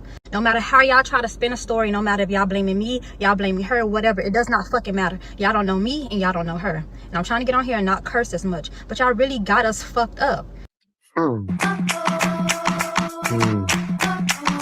So this is Denisha Delaney's sister. This is the woman that was at the hotel and went back and, was like, hey, my sister never came back. She went back out with the guy. So they was all hanging out, but the dude dropped them off. He said, I'm whoever with it coming with me. If you trying to get your cheeks clapped. And the rest of them went back to the hotel and her sister went back out with him. All right. And now she up here trying to set the record straight. It's not going to work. You come up here explaining, emotionally involved and a little unhinged. The internet sitting there licking their chops with a knife and a fork. But go off, sister. You ain't gonna make it no better. It doesn't matter however y'all feel, what could have, should have, whatever. It doesn't matter. An innocent life was taken in that fucking island. Don't want to do shit about it because they're trying to save face for their tourists. It doesn't fucking matter. We want justice. Because y'all have an active fucking gang war going on over there between St. Martin and Trinidad. Y'all don't want people to fucking know about it. So all the victim blaming needs to stop. Because no matter what Well, of course they ain't gonna let you know about it. These are businesses. They in the business of making money, selling hotel rooms and selling food and drinks. They want you to come to the island. That's up to you and us to do our own research. This stuff is not hidden. You can look up the crime on these islands before you go, and it's going to let you know there's active gang wars going on, this and that. But y'all didn't do that. Y'all just seen a brochure, seen a resort, and y'all went. And now she's sitting here like, why didn't y'all tell us St. Martin and, these different islands? Why ain't y'all tell us what was going on? Which they may have. They probably had stuff up there as well. They probably was trying to tell y'all, but y'all was too busy saying, we don't care. A man was going to tell you. You was up under the proper instruction. Shout out to Ebony Dean. that man was gonna let you know for sure. That's our job. We looking. We like, hey, you know what, bae? Let's enjoy this resort, but we should not step 5 paces from the resort. I done looked up, got the information. We ain't gonna play with it. We not. We stand on the resort. It is what it is. Better safe than sorry. Done and done. But when you out here living young, wild, and free, and can't nobody tell y'all nothing. If you, I won't do what you tell me. I am modern Roman. Hear me roar. This is what we get. Honor this sister, ladies, by not making the same mistake. Appreciate you. Appreciate you, brother Derek. Says that dude didn't want a child and she knew it. Think we got that one. Appreciate you, brother Derek. Says that criminal nug catnip BS. They intrigued by it. Appreciate you, Dee. Says them dang girl trips. Come on, sisters, do better. Appreciate you, Jada Gray. Ain't seen the wild brother. Good to see you. Says she chased the bag. Then there was bell to ass. Unfortunate. Appreciate you, brother Divine Photos. Says lesson to be learned. Appreciate the process. Stop taking the shortcuts in life and build from the ground up. Instant gratification is temporary. Building is fulfilling. Amen. There you go. Yeah! Boom, shakalaka! Appreciate you, brother Jada Gray. Says Van got hit with the Kendrick Lamar. Doop, doop, doop, doop, doop. Dang. Yeah. Money. Appreciate you, Miss Locks of Smile. Says I've been hearing many stories lately of melanated sisters being deleted overseas lately. My husband told me that melanated sisters are too trusting overseas and predators take advantage of that. That's that like respect to it, man. But what is that hubris and pride? They think they are untouchable. It's a scary world out there, sisters. Well, they also think everybody else is good. So they think every other race of man on earth is good and Black American men are bad. They done been fed the propaganda as well. So they think Brad is good and they over in Africa and they go to these islands and they think these guys is good. Oh, they pouring us drinks and they smiling and being nice. No, and they give everybody else the benefit of the doubt, but they won't even smile at their own brothers. It hurts. Most unfortunate. You want fucking justice. And I don't even get on here and do shit like this, but y'all got my sister fucked up. Jeez. And again, I'm trying not to curse. You do a but terrible stop. job. All we want is justice. For one, I'm not giving y'all the story time, but for one, them fucking people lied to us when we first got there. They told us that it was a car accident. Whole time they fucking knew my sister had got shot. They tried to make it seem like, oh, it was just an accident, whatever. If it was not for our driver, we would not know shit. We learned more from the locals than we did from the police. And still to this day, they're trying to keep us out the loop. Well, I will say two things is true. It was a pretty bad car accident.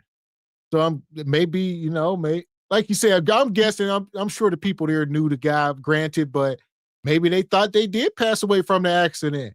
And then, like you said, during the autopsy, they start seeing pew wounds and whatnot.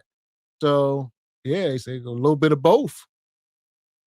And if this was some type of, it was $1 million hits, some type of, cartel activity, it is what it is. Their strings are being pulled, palms are being greased, folks are being silenced. It's unfortunate there may not be any justice.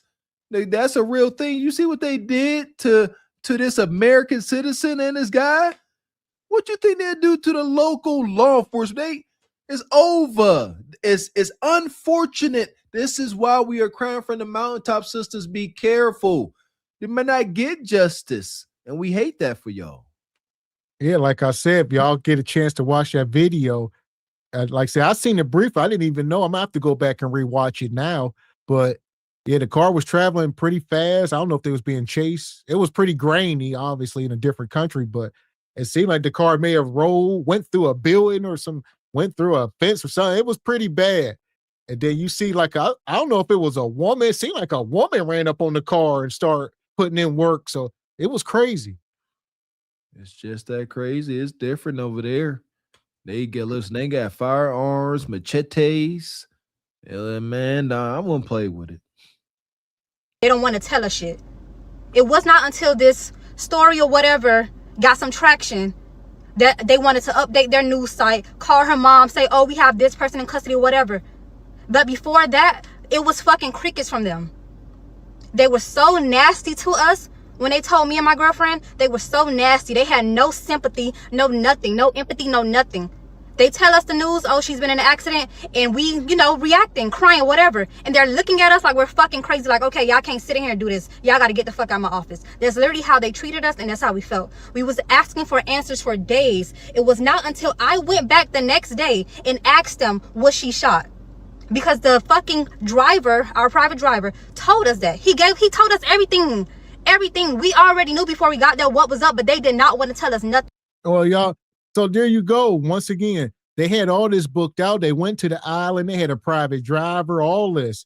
They had a legitimate setup, but little man in the boat said otherwise. All right. The dude like, look, I'm your private driver. Y'all need to stay with me. I'm going to get you back to the hotel. You know, whatever. But no, she said, I'm going with him. Y'all go ahead. I got a ride. Huh. Little man in the boat deceived you. We got to acknowledge this. If this was switched around and happened to a guy, we would be saying the same exact thing, but we'd be more critical. Y'all know that we're more critical with men. Come on, we got to call this down the middle. She was too out to try. She was having a good old time. Y'all had a whole plan. She went outside the plan.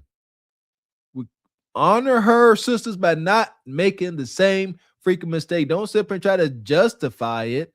And again, yeah, I bet they were. Listen to her story. They was like, all right, she passed away. Get out of here. We told you all we're going to tell you. Because there are crime organizations that are in control in other places. It's not just in the movies and the shows. It's real. You don't go against them. They show up with lead. No words. They want problems always. Them cops was like, go get out of here. We're not going to sit here and keep talking to you. The cartel might double back. They wanted to lie and say it was a car accident to save fucking face for those tourists, because they did not want it to get out that an American innocent female had been murdered. All we want is justice for my sister. I don't give a fuck how y'all feel. I don't give a fuck how y'all want to turn a narrative on her and say that she could have did this, should have did this. It doesn't fucking matter. She was innocent and did not deserve that shit.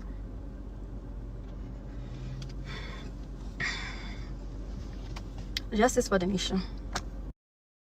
Nasty comments on my page, and I think people are missing the point. The point is she did not deserve that, and those fucking people tried to lie and cover it up.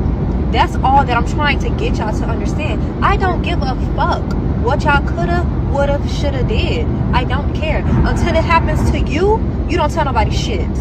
But to all the good comments and all the supportive comments, thank y'all so much. We just want justice for my sister. And now they got some and she say, unless this has happened to you, unless you've been to an island with your sister and she got deleted, you can't tell her what you would have did. You can't sit up here and say your sister should have got in the car with the driver, because y'all ain't never been through this. Y'all can't tell us what y'all would have or should have did. All right, she did what she did, and it is what it is. That's the sentiment. You know, and folks, I seen that little chat thread. Folks, right? They said, stop mentioning this driver so much. See that? This has nothing to, I don't think you should keep mentioning the driver. He was looking out for y'all. He still has to live there. So mentioning him could put him in danger. Thank you, leave. But here we go. Like, it's a very look at the other woman underneath. He said she didn't even say his name, so shut up, leave her alone. The island is a small place, trust me. I know someone that knows the driver, so it's best to stop mentioning him. All she said was driver. They don't give a crap. They don't care. I know that brother probably is sweating bullets. Oh, the driver said, why you go with him? He a D-boy. Man, y'all wicked. It's over. It's every man for himself out here. It's over. Oh, yeah. Let's say, girl, I am a local. Stop coming on here talking about we have an active war going on. It's called investigation. It's a lot. So she done posted all these screenshots I see. Man, yes.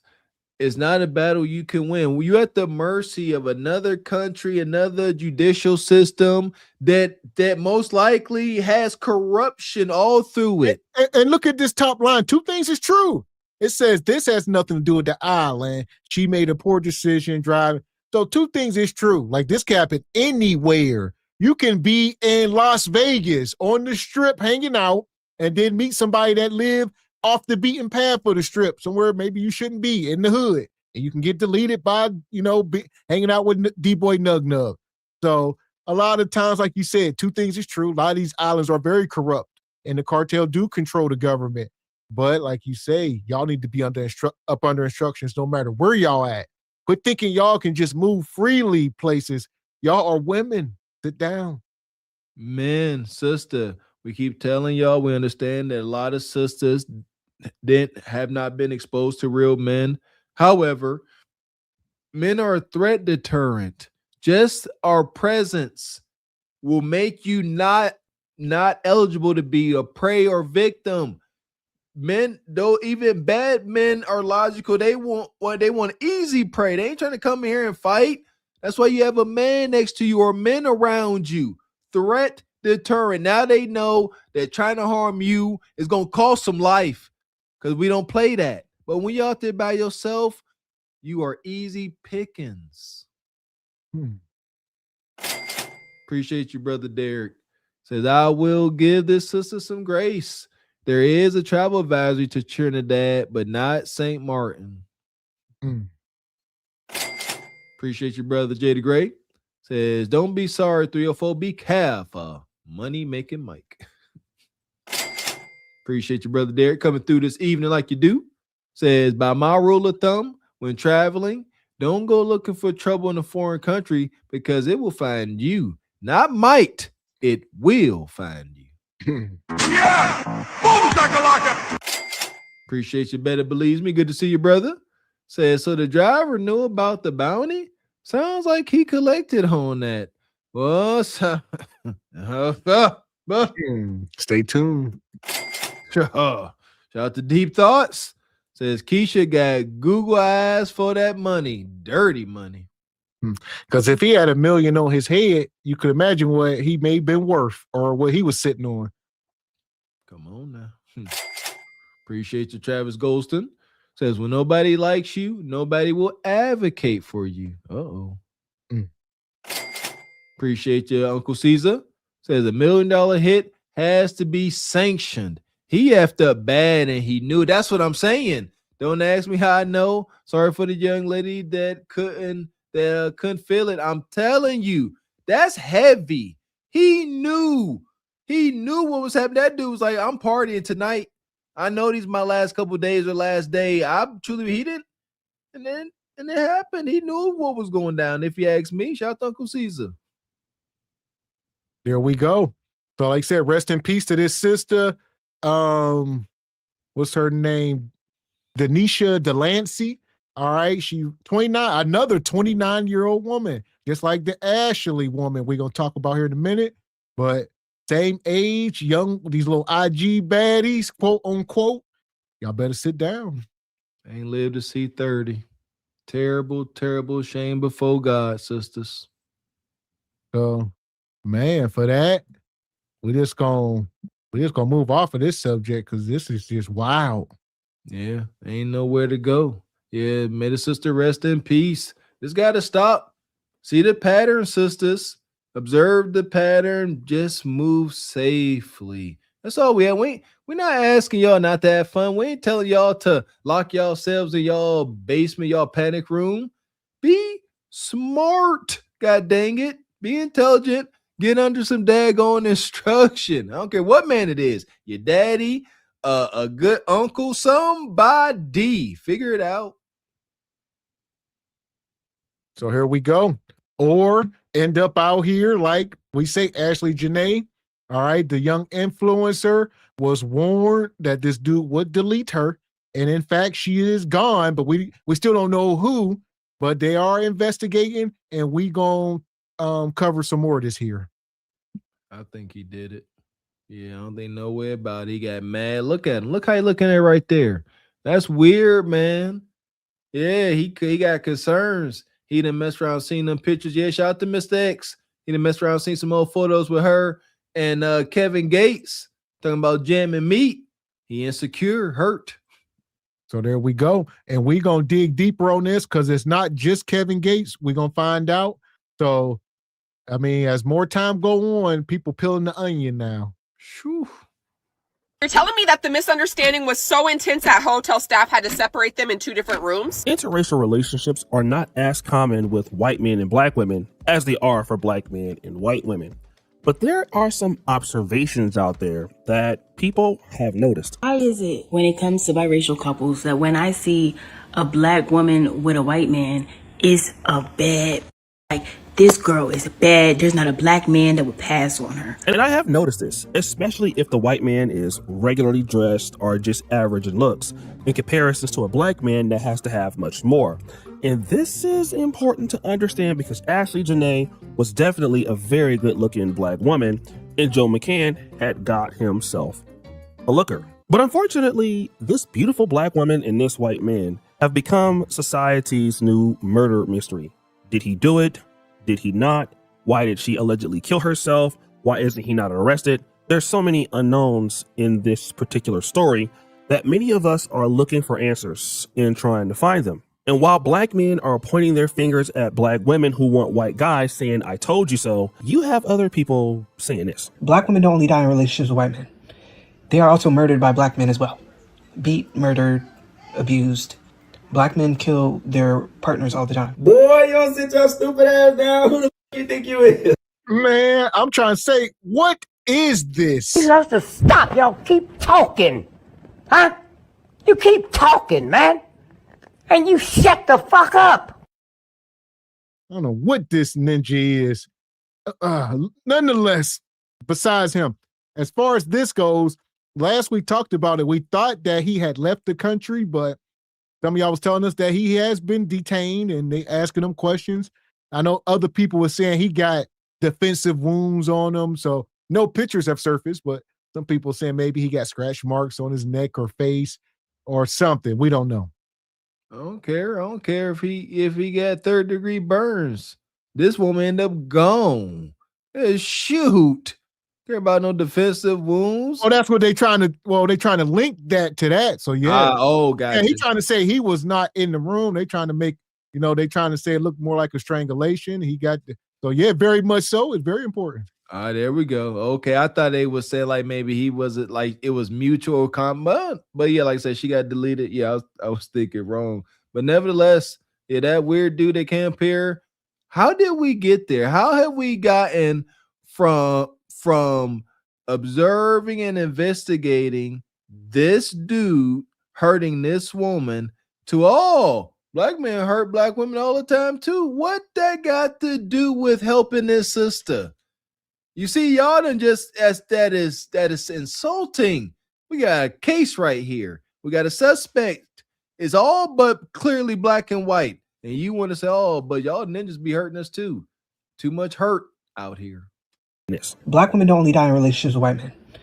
They are also murdered by black men as well. Beat, murdered, abused. Black men kill their partners all the time. Boy, you don't sit your stupid ass down. Who the f you think you is? That's right. We just had to blame black men for everything, even though black men were not involved. But let's get back to the conversation, shall we? Now, again, these beautiful black women will date these white men because these black men are just hard to deal with. That's the whole point of the first clip. These white men are just more responsible for black women. And when we talk about responsibility, or should I say the irresponsibility of black men, there's a lot to be desired. Black men don't take care of their kids. Black men can't keep a job. When a black woman really needs that black man, he is nowhere to be found. So that leaves black women looking for other alternatives. And not every black woman can get the kind of white man that they want. But if you're Ashley Jana and you're on Instagram and you look as good as she does, you will have an opportunity. Because remember, Ashley Jana once said, everyday black men wake up and find new ways to embarrass us. If you look at Ashley Jana and you look at how happy she was with this guy, Joe McCann, you would think that she would never deal with black men. She's just done. Because why would she even waste her time. But wait a minute. How y'all doing? How y'all doing? You know, we keeping it organic, me and my little chocolate Easter bunny. Babe, stop playing. Babe, you know I'm sensitive, babe. We about to get in a lick. This her car. She probably put. She just came for to pick me up. Listen, we talked about this the other night. You know, this was back in 2023. So, and it's rumored that she started dating this white guy in 2024, maybe a year or so later, 2 years. And maybe he just found out about her past, because like I said, it's not just Kevin Gates. We're going to touch on more of this here tonight, but this is the tip of the iceberg. Typical, may she rest in peace. Typical clout chasing, want to be in the limelight behavior. This is Kevin freaking Gates. I can't stress that enough. He up here, he let you know that this encounter about to be toxic. Enjoy. Hope you enjoyed it. I'm like, not too crazy. She from Philly, so you know she crazy, she toxic. She might stab you. You might stab me in my sleep. You told me if I take my hands off, you gonna beat me up. Because I'm good with my hands. I ain't gonna trouble. I love y'all. Y'all have a beautiful day. Is that Ashley Jana with Kevin Gates? Wait a minute, this is interesting because Ashley Jana must have known that Kevin Gates was married and she had no problem getting into the car with him. Now, this is interesting because Kevin Gates is typically known for dealing with light-skinned women only, are racially ambiguous. But Ashley Jana, congratulations, you made the cut. You're the first dark-skinned black woman I've ever seen with Kevin Gates. And this makes me recalibrate my assessment about her. See, Ashley Jana was a beautiful woman, no doubt. She was trying to get on with anybody. It really didn't matter the race. She's kind of just like Mika. My bad, boo.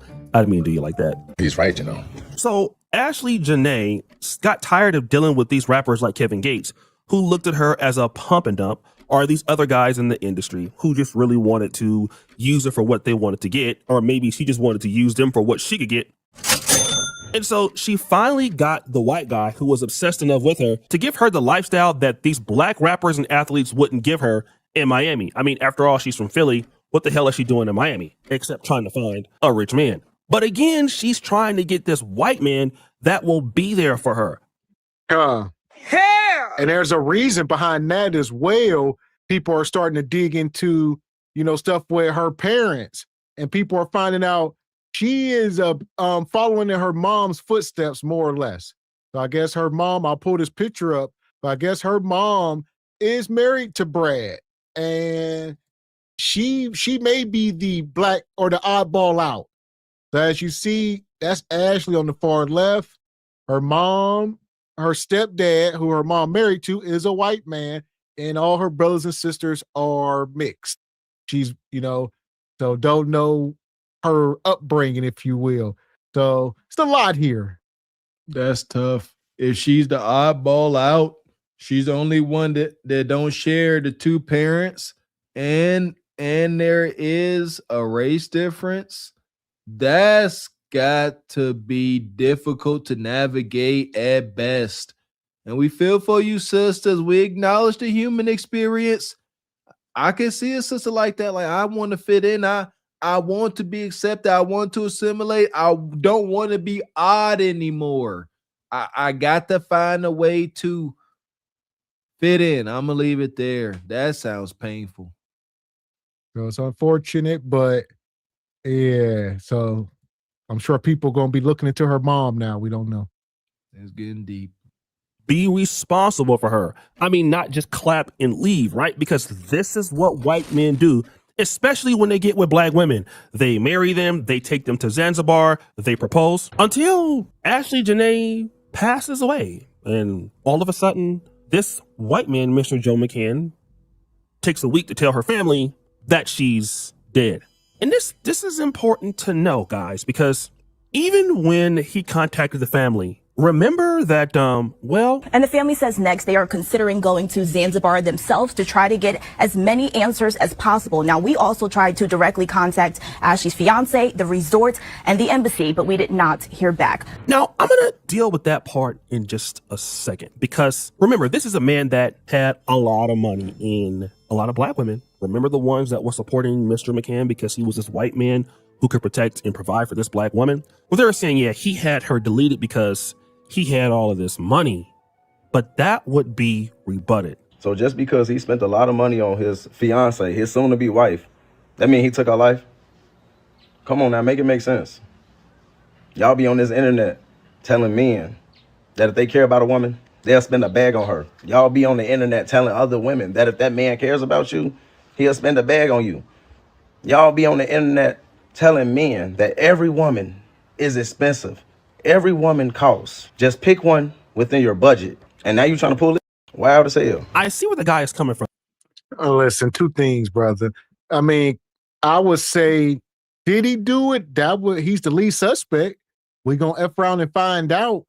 So, I guess the initial statement, they were saying looked like she did it to herself because that's what he was telling them. But I guess they did a second autopsy and they say it looked more like a strangulation. So they don't know.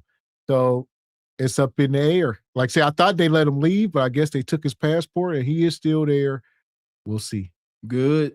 Absolutely perfect. He's the prime suspect. It's always that way. We all done seen enough CSI, all that. The lover is the prime suspect. You're the only person that was there. There's record of conflict before this happened. They had to separate y'all. Oh my goodness. If I'm a detective, I ain't looking nowhere. So I'm exhausted in this. Y'all was fighting prior. They had to separate y'all. That's the problem. It ain't no damn detective in Zimbabwe, wherever they at. Zanzibar. Yeah, Zanzibar. The detective gonna come riding in on a cheetah. All right. You know what I mean? Writing on a leaf. So here we are. Easily bribable. Hey, we don't know what happened. He gonna come in there chewing, eating some local street food. Hey, guy, we can make this all go away. How much money you got? How much you want to pay? Type ish. Nonetheless, here we are. I'm like, make it make sense. Because at first you're saying, if a man likes you, he spends money on you. If he doesn't like you, he doesn't spend money on you. So the guy was spending a lot of money on her. And so because he was spending a lot of money on her, he was able to get her life removed from her. That's interesting because he was spending money on her, except when it was time to send her body home back to Philadelphia. See, guys, this man who was a self-proclaimed millionaire, owner of Asymmetric, I mean, he was taking her all across the world. I was able to go to her Twitter feed and I actually was wrong. She was dating him since 2024. It just went public in 2025 on Instagram, but she was promoting Asymmetric. She was going and hanging out with Iggy Azalea with him. She was doing a whole lot. I mean, Ashley Jana, aka Ashley Robinson. And for a man that is a millionaire, well, what could he do? He could send the body home himself. But you know what? He isn't. No. Wanna know why? Because the family has to get a GoFundMe because Mr. Rich White Zaddy, the crypto genius millionaire, don't have the money to send her home, can't be reached by any of these media outlets like TMZ. He won't talk to anybody. In fact, once she passed away, he knew that she was dead. He was just posting on X as if nothing ever happened. Let's look what the GoFundMe says. Many of you have reached out asking how you can support our family during this unimaginable time. And Oh, there you go. Yeah, she got the GoFundMe up. And her fiance, like you said, he ain't, it's over. He washed his hands with it. You would think he would pay for stuff, but he ain't. Obviously, he a suspect, and they trying to raise 50,000. I see it say 20 here, but last I seen it was over 50. It was like 50 plus. I know that. I can already hear the comments now. Come on, sisters. Like, we got to do better with how we just carry ourselves on social media, our social media footprint, all this hate and vitriol we spewing. Now this sister deleted, and you talked a lot of stuff on Melanated Brothers for this rich white man. Rich white man. Rich. Emphasis on rich. And now, the worst case scenario has happened, and you got a freaking GoFundMe sounds like a bunch of smoke and mirrors. Again, learn from this, sisters, by not falling victim to the same thing. And it may look different. It may not look exactly like this. As we pointed out, maybe you won't be in a foreign country. Maybe you just be in a different state, an unfamiliar place. Have a plan. Keep safety first, safety always. Don't let this happen to y'all. This don't make no sense. At least rich. I'll see people saying, you know, she should get life insurance. Even if she had life insurance, this got to play out. They ain't paying out nothing right now. They trying to figure out a way to default. If she says she deleted herself, they probably got some propaganda behind it. So, yeah, I mean, yeah, so that ain't even an option right now. It's too soon. That's a fact. Understand that. Yes, sir, Mr. X. It's going to cost bread. Like you said, they trying to get the body back to America. That ain't cheap. Yeah. Yeah. Any insurance company, auto insurance, health, especially life insurance, understand something. They're there to make money. If they can find a reason, I forget what it's called. Hobbies. If you got dangerous hobbies, like you fly planes and you get deleted doing that, most companies won't pay out. You know, you get deleted in the middle of a bank heist, they probably won't pay out. Yeah, there are stipulations. Or in the jungle in Africa, hell, it might be some fine print somewhere. That won't even be fine. Don't be all dude. Like you around apex predators, null and void. Dude. We are so grateful for the love and prayers. Our beloved daughter, Ashley Robinson, traveled to Zanzibar, Africa to celebrate her 31st birthday and got engaged during what should have been a joyful and memorable trip. Just days later, she was found unconscious in her villa at the Zuri Hotel and was rushed to a local hospital where her death was confirmed hours later. What was meant to be a dream became our family's worst nightmare. As we grieve, we're also navigating an ongoing investigation and the challenges of being thousands of miles away while trying to bring Ashley home with dignity and seek answers. This fund is in response to those asking how to help and will support travel cost arrangements and unexpected expenses during this time. Thank you for standing with our family, Harry Robinson and Yolanda Denise Indries.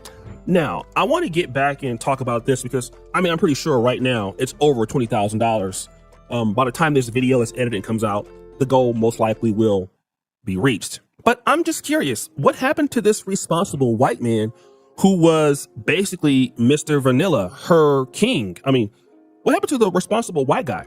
You know, the man who actually didn't do anything. It was ruled that it was self-inflicted, her death. He didn't have anything to do with it. So why isn't he coming out and standing with the family? This is the woman that he was about to marry. I understand that they had a fight. Couples typically do argue. They can get into it. But again, if we're looking at Ashley Robinson and seeing what kind of men that she most likely does like, and here's one of the things about divestors, that they do love black men. Many of them love sleeping with black men. And I'm not here to disrespect her or say that this happened, but could it be that Ashley Robinson was possibly getting attention from other men? I mean, we do see her here with Kevin Gates. Could it be that he wasn't the only one and he was upset about the fact that he was about to be engaged to this lady and she was keeping her inbox open to... Yeah. Very much so, you know, because like you say, first of all, nobody knew who this woman was. Let's get this clear. She was on nobody's radar, more or less, before she got deleted. All right, didn't this all come? But most folks didn't really know who she was. She wasn't in the line. She ain't a celebrity. So more than likely she's broke. She ain't got much money. She's just around people with money. She's in proximity. Now, O'Shea asking them real questions. There we go. I told y'all, sisters, hand over that phone. O'Shea said, was she leaving her inbox open to other ninjas? The answer is 110% freaking yes. Absolutely. What these modern succubus hyenas say, keep one in the chamber. Make sure you keep a roster. Oh, I can see Gates text. Nah, I see a little baby over there on that little Q safari. He ain't hunt you like I hunt you. He ain't hunt you like a lion. He hunt you like a little safari dog. Yeah, she giggling. You so funny. You better stop. And he mess around and see that. I'm telling you, wicked games. And one thing about these women are clever. So you ain't about to catch them up. You know, they phones are scrubbed. They don't even keep pictures on Instagram anymore, some of them. So they got like error messages. When they send it, it deletes. And they on Snapchat, y'all know them messages delete after you open it. And, Yeah, they are espionage. They real deep into this 304 game. Fellas, it's 2026. If you dealing with a modern hyena, we told you don't be going through a woman's phone first off. But if it comes to that and this happened, and you see she ain't sent a text message since 2025, there's ways to tell, like, you ain't made a picture, you ain't made a post, you ain't sent a text in a year. All right. Other people. We don't know, but we do know that he doesn't want anything to do with Ashley Robinson now because she's dead. He went on and already moved on with his life. He hasn't talked to anybody in the media, and he looks very suspicious.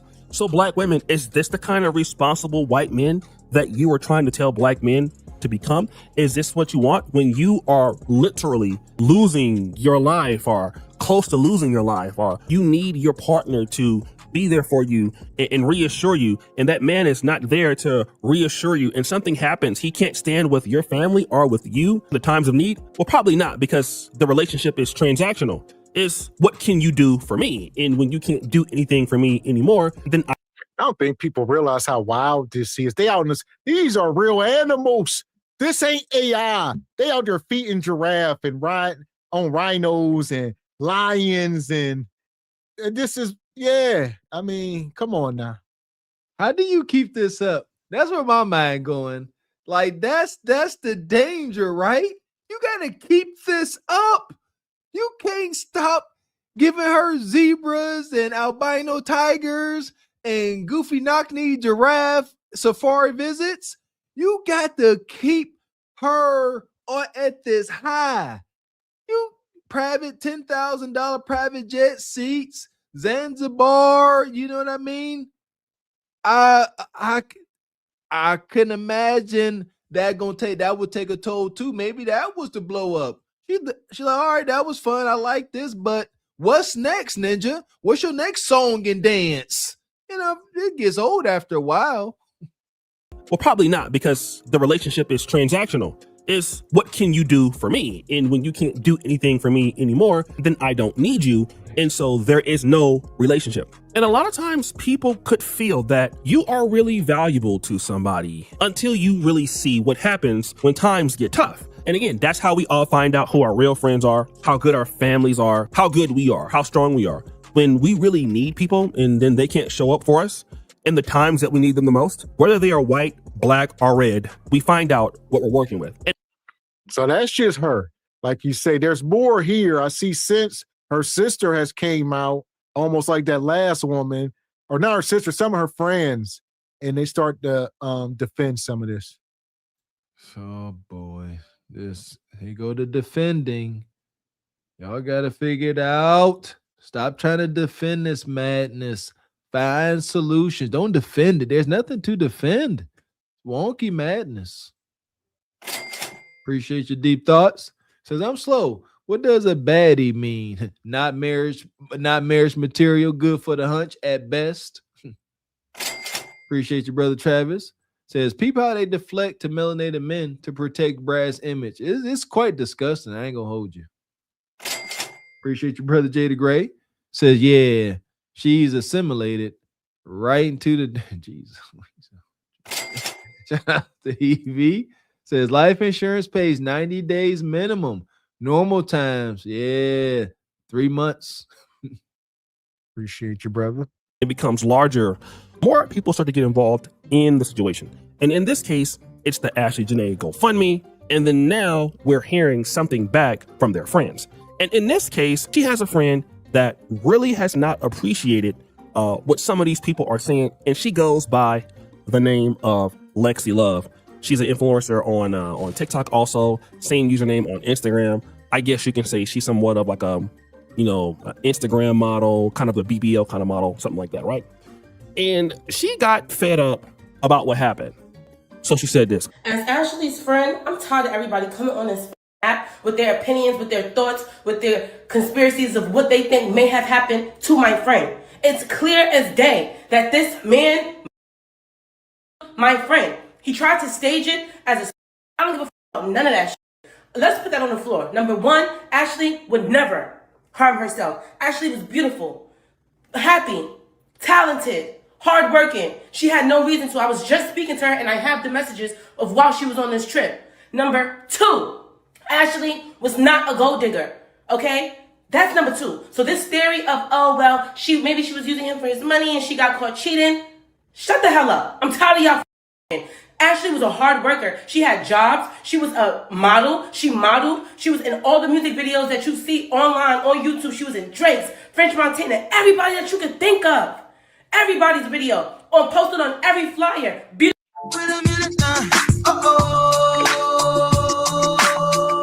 And here we go. And that's part of it. So we knew about Kevin Gates. What we didn't know is about everybody else. So I'm going to pull this up. And it's more than Kevin Gates. So a lot of these old photos are resurfacing. And let me see here. We can start with Kevin Gates. That's her and Kevin Gates. All hugged up and together. He got his Versace on. And yeah. He's seen these pictures. I'm telling you. And he's seen these pictures and he got enraged that he couldn't unsee them. And he messed around. Kevin Gates probably called his phone. Listen here, little brother. You know that she yours now, but she was mine. Enjoy her. I'm telling you, it's cat wicked. So it's Kevin Gates. Then we got Drake. All right, she was in the Drake video. That's her here at the bottom corner. All right, so she was pictured and hanging out with Drake and them. And them. Man, she's her friend saying she a hard worker. Sound like she out here being a video vixen, not G baddie. I don't know about she in Miami. So she in sort of the belly of the beast, ground zero. Most of the men is down there in these clubs, and she in that lifestyle in Miami. And like we say, it ain't about what you look like. It's just a matter of, are you in the circles? And she got in the circles. But I ain't saying this being hard work. You just, I don't know. I don't know what to call it. It ain't wholesome. It ain't good. It ain't, I guess it's all for not hard work. We got a whole GoFundMe. I don't know. Ain't none of it is making sense. And then we got her here in the future. That's her on the right. She was in a future video. All right. Don't know which video this is. Maybe y'all know, but she was one of the baddies in a future video. Listen, man, it's confirmed she was romantically involved with Kevin Gates. If you involved with the brother Gates, no hate, no malice, but we can rightfully assume that you had some involvement with Future Hendrix and other dude, whatever his name is. And then it ain't over. Now we got French Montana. That's her back there. She was in the French Montana video. So she was known to be like a video vixen. Corinne Steffen, Superhead. Y'all remember her? So she going down. She was a new age video vixen. And she was always around these well-to-do men. So that's French Montana. French Montana. French got him a Saudi princess, baby. City Boys is up $1 billion. I ain't mad at French. Shout out to him. All right, it ain't over. Oh. We got Quavo. That's her in the background. She was in the Quavo video with the Migos. So she was also in the Migos video back there with a bikini on, doing whatever. Down for whatever, most likely. Sorry, not sorry. You ain't around all these characters. We know what they talk about. We know what type of time they on. Yeah, ain't nothing to pop off a video girl. Ain't nothing to tell her, hey, I see your name in lights. Meet me back at the hotel. Happens way too often. All right. Also, Fabulous. Yeah! Boom, shakalaka! That's her on the right. She was in the video with Fabolo. All right. And don't know. Maybe she was just working. Don't know. Kevin Gates. That's a telltale. That's my thing. She with Kevin Gates. We seen that. She with this white guy. So we know that she is a gold digger to some degree. She loves men with money and power. So I would imagine she would be doing anything to get their attention in these moments. We ain't saying she a gold digger, but she ain't messing with no broke ninja. We'll put it that way. So we got Fabulous here, and that was it. So as far as now, I'm guessing there was more, but as y'all, we just y'all can see that was a hell of a lineup. Man, oh man. Yeah. And like with all those other ones, we could speculate. But again, you was involved with Kev, and that's enough. That's enough to know where your mind is at. When he wasn't sitting there talking about no relationship, nothing serious, nothing deep. Only thing he's talking about as far as deep was how deep your cooter kind of was. And that's a fact, Jack. She take my money when I'm in need. So there was that. And now I'm going to pull this video back up. It's unfortunate. Like I said, rest in peace to her, but it's like anything else. People are starting to do their own investigations. This stuff has obviously been public, but she wasn't anything to talk about, but now she is. Yes, it is. May the sister rest in peace. Oh, she's a gold digger. Way over town. On every flyer, beauty supply stores, Amazon websites, even Amazon people were using her pictures to promote. Okay, she was a hardworking model who changed her lifestyle. She changed her aesthetic, but she was always hardworking. She never needed to use a man. She had industry connections. She could have chose anybody in this world, and she chose him. Number 3, I don't give a about what she may have posted in the past. Tweets this, old tweets that, this, that, and the third. We don't give a Y'all should have stood on business when she posted it. If y'all felt the way while she was still here, y'all should have did that. While she was still posting pictures with him months ago, y'all should have went and commented and looked for that. Don't wait till she died to comment on her post about the she said as if y'all knew her or knew the kind of men that she dated. Because y'all up here acting like she never dated black men.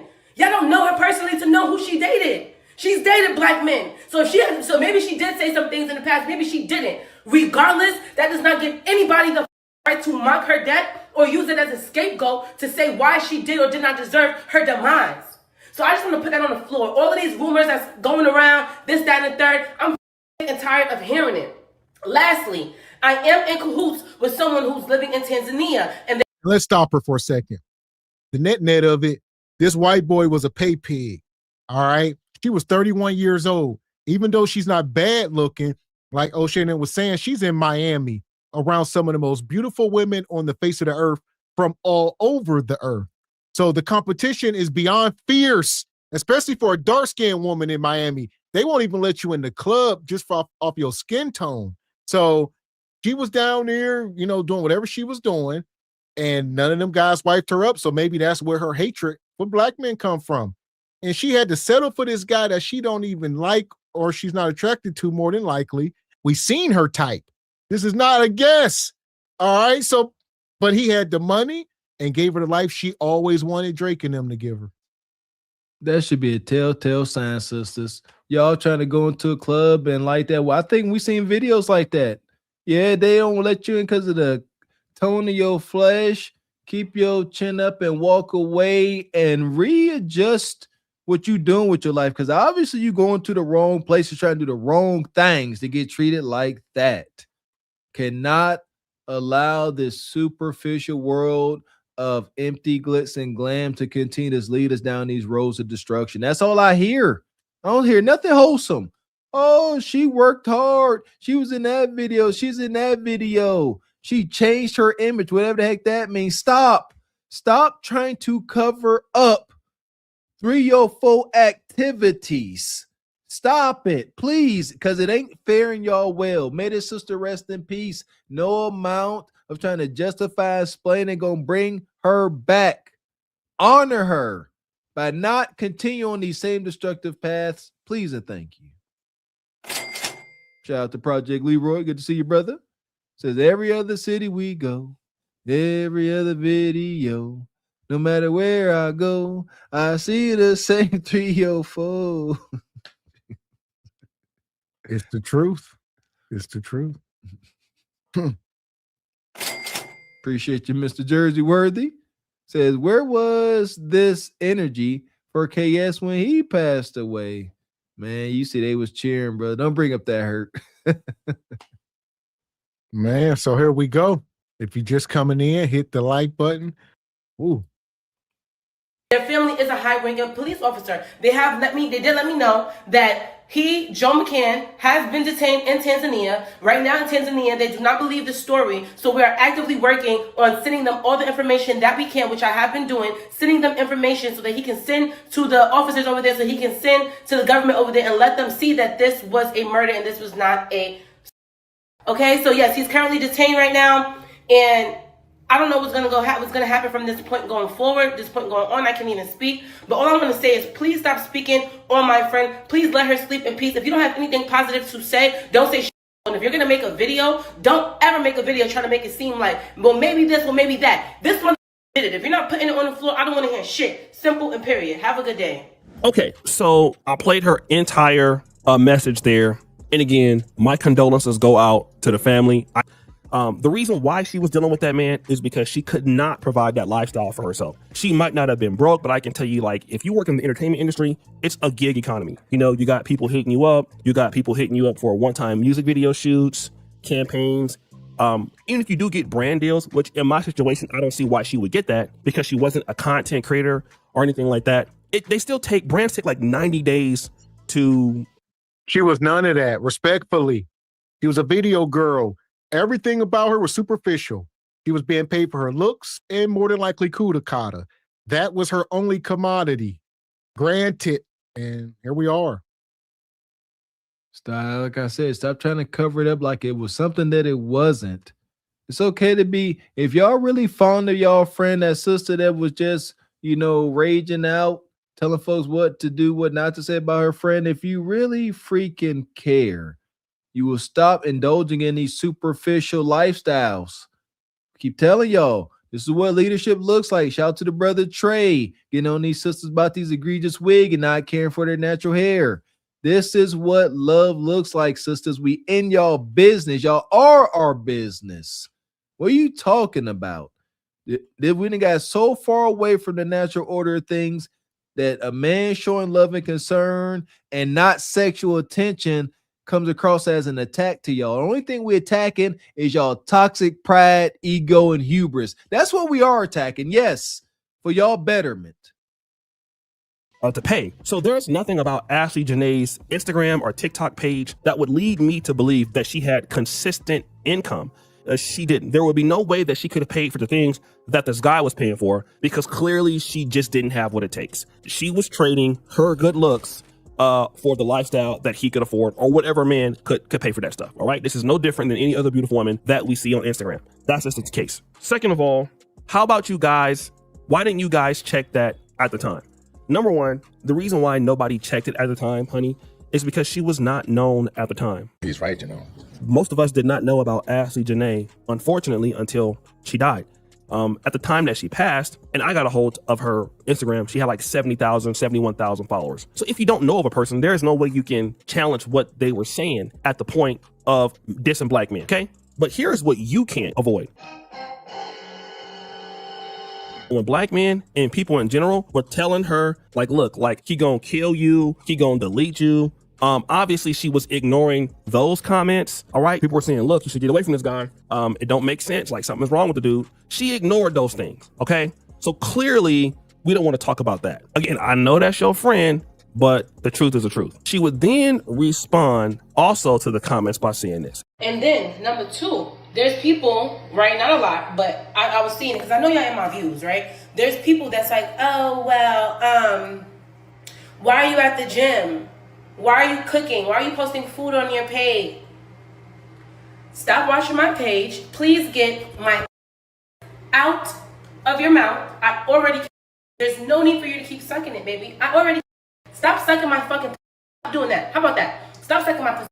Explaining to y'all, dumbass, nothing ass, why the I'm in the gym still. I'm always in the gym. I've been in the gym. Gym is therapy. Why do I even have to explain myself? And as far as cooking, eat. You slow, stupid, dumb. And so let me just say this, you know, as a younger lady, to respond in the way that she is, and then Ashley is your friend. It makes sense why y'all most likely were friends because, I mean, you like a BBL kind of model or whatever. And so I'm not saying that she was, but you know, she's a pretty lady. So the way that you behave it's all linked to your opportunities. And there we go. And y'all seen the body, and y'all seen some of them videos Ashley put out. All right. Birds of a feather. Ashley had the same kind of attitude and demeanor. And like you said, don't know what she said to trip off Brad, but she was very much so a hyena. Rest in peace, but move differently. These are cautionary tales. Wake up. Please.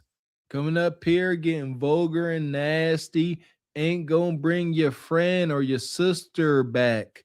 Well, we'll keep them here. We got to be proactive. Well, we'll keep them here. Learn from this. Come here telling people to put their mouth on you ain't helping nobody. You up here crashing out. You unhinged, you uncouth. Do you think this is making your friend, your sister situation look better? No, we have identified birds of a feather. You are now representing her to a degree. Are you proud of how you are representing her, dummy? Appreciate you, brother Divine.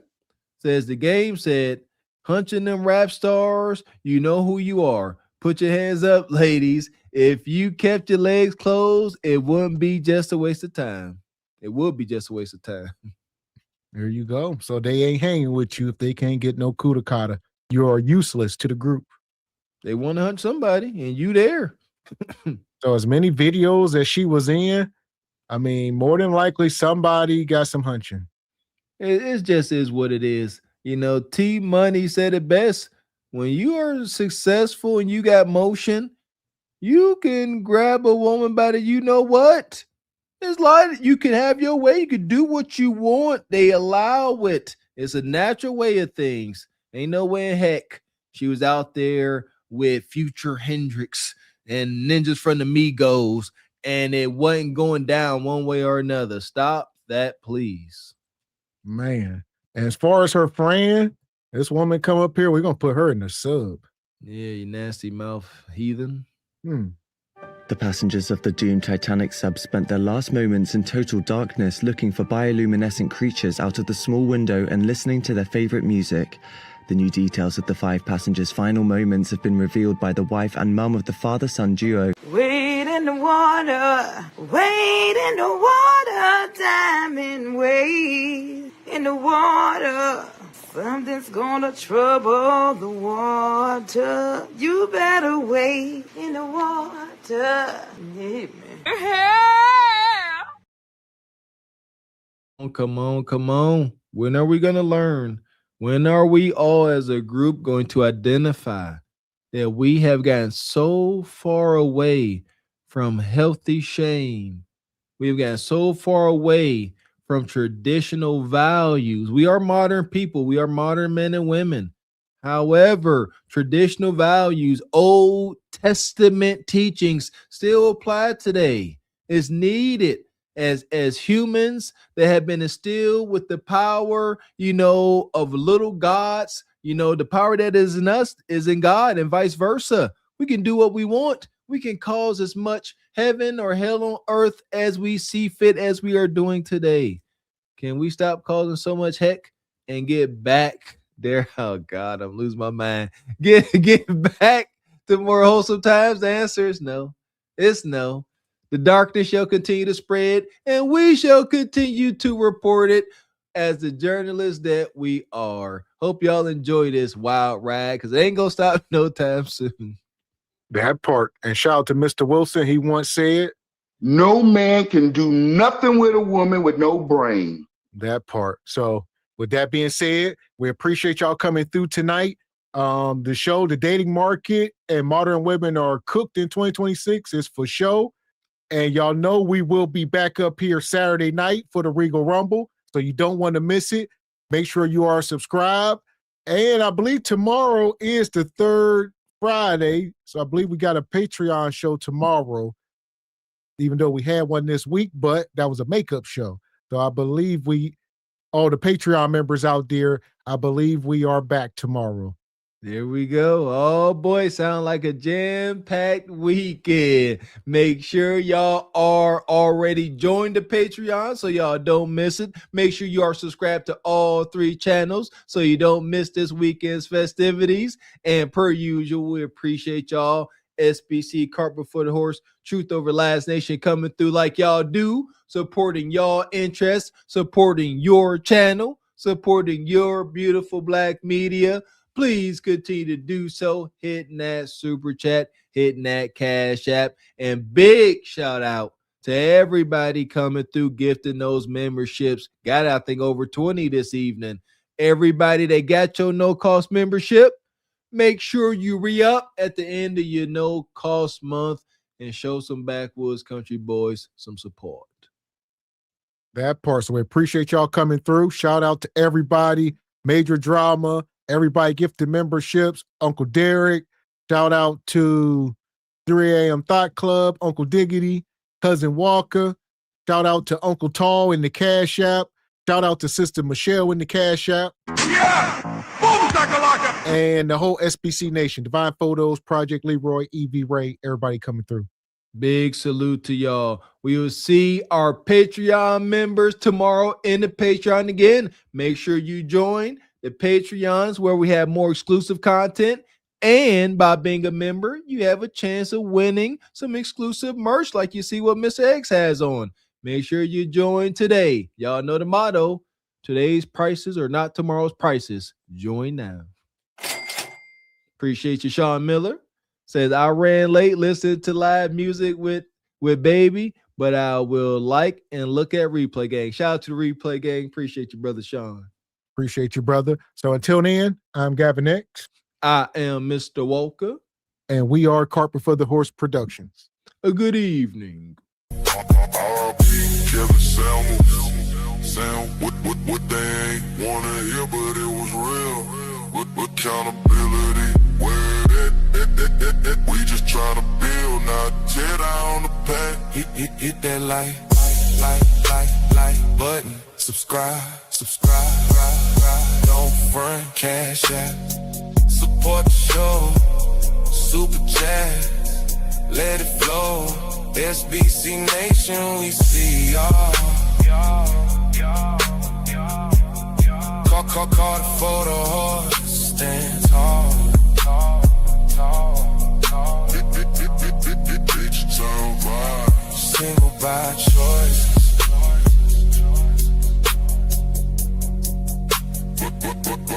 Consequence.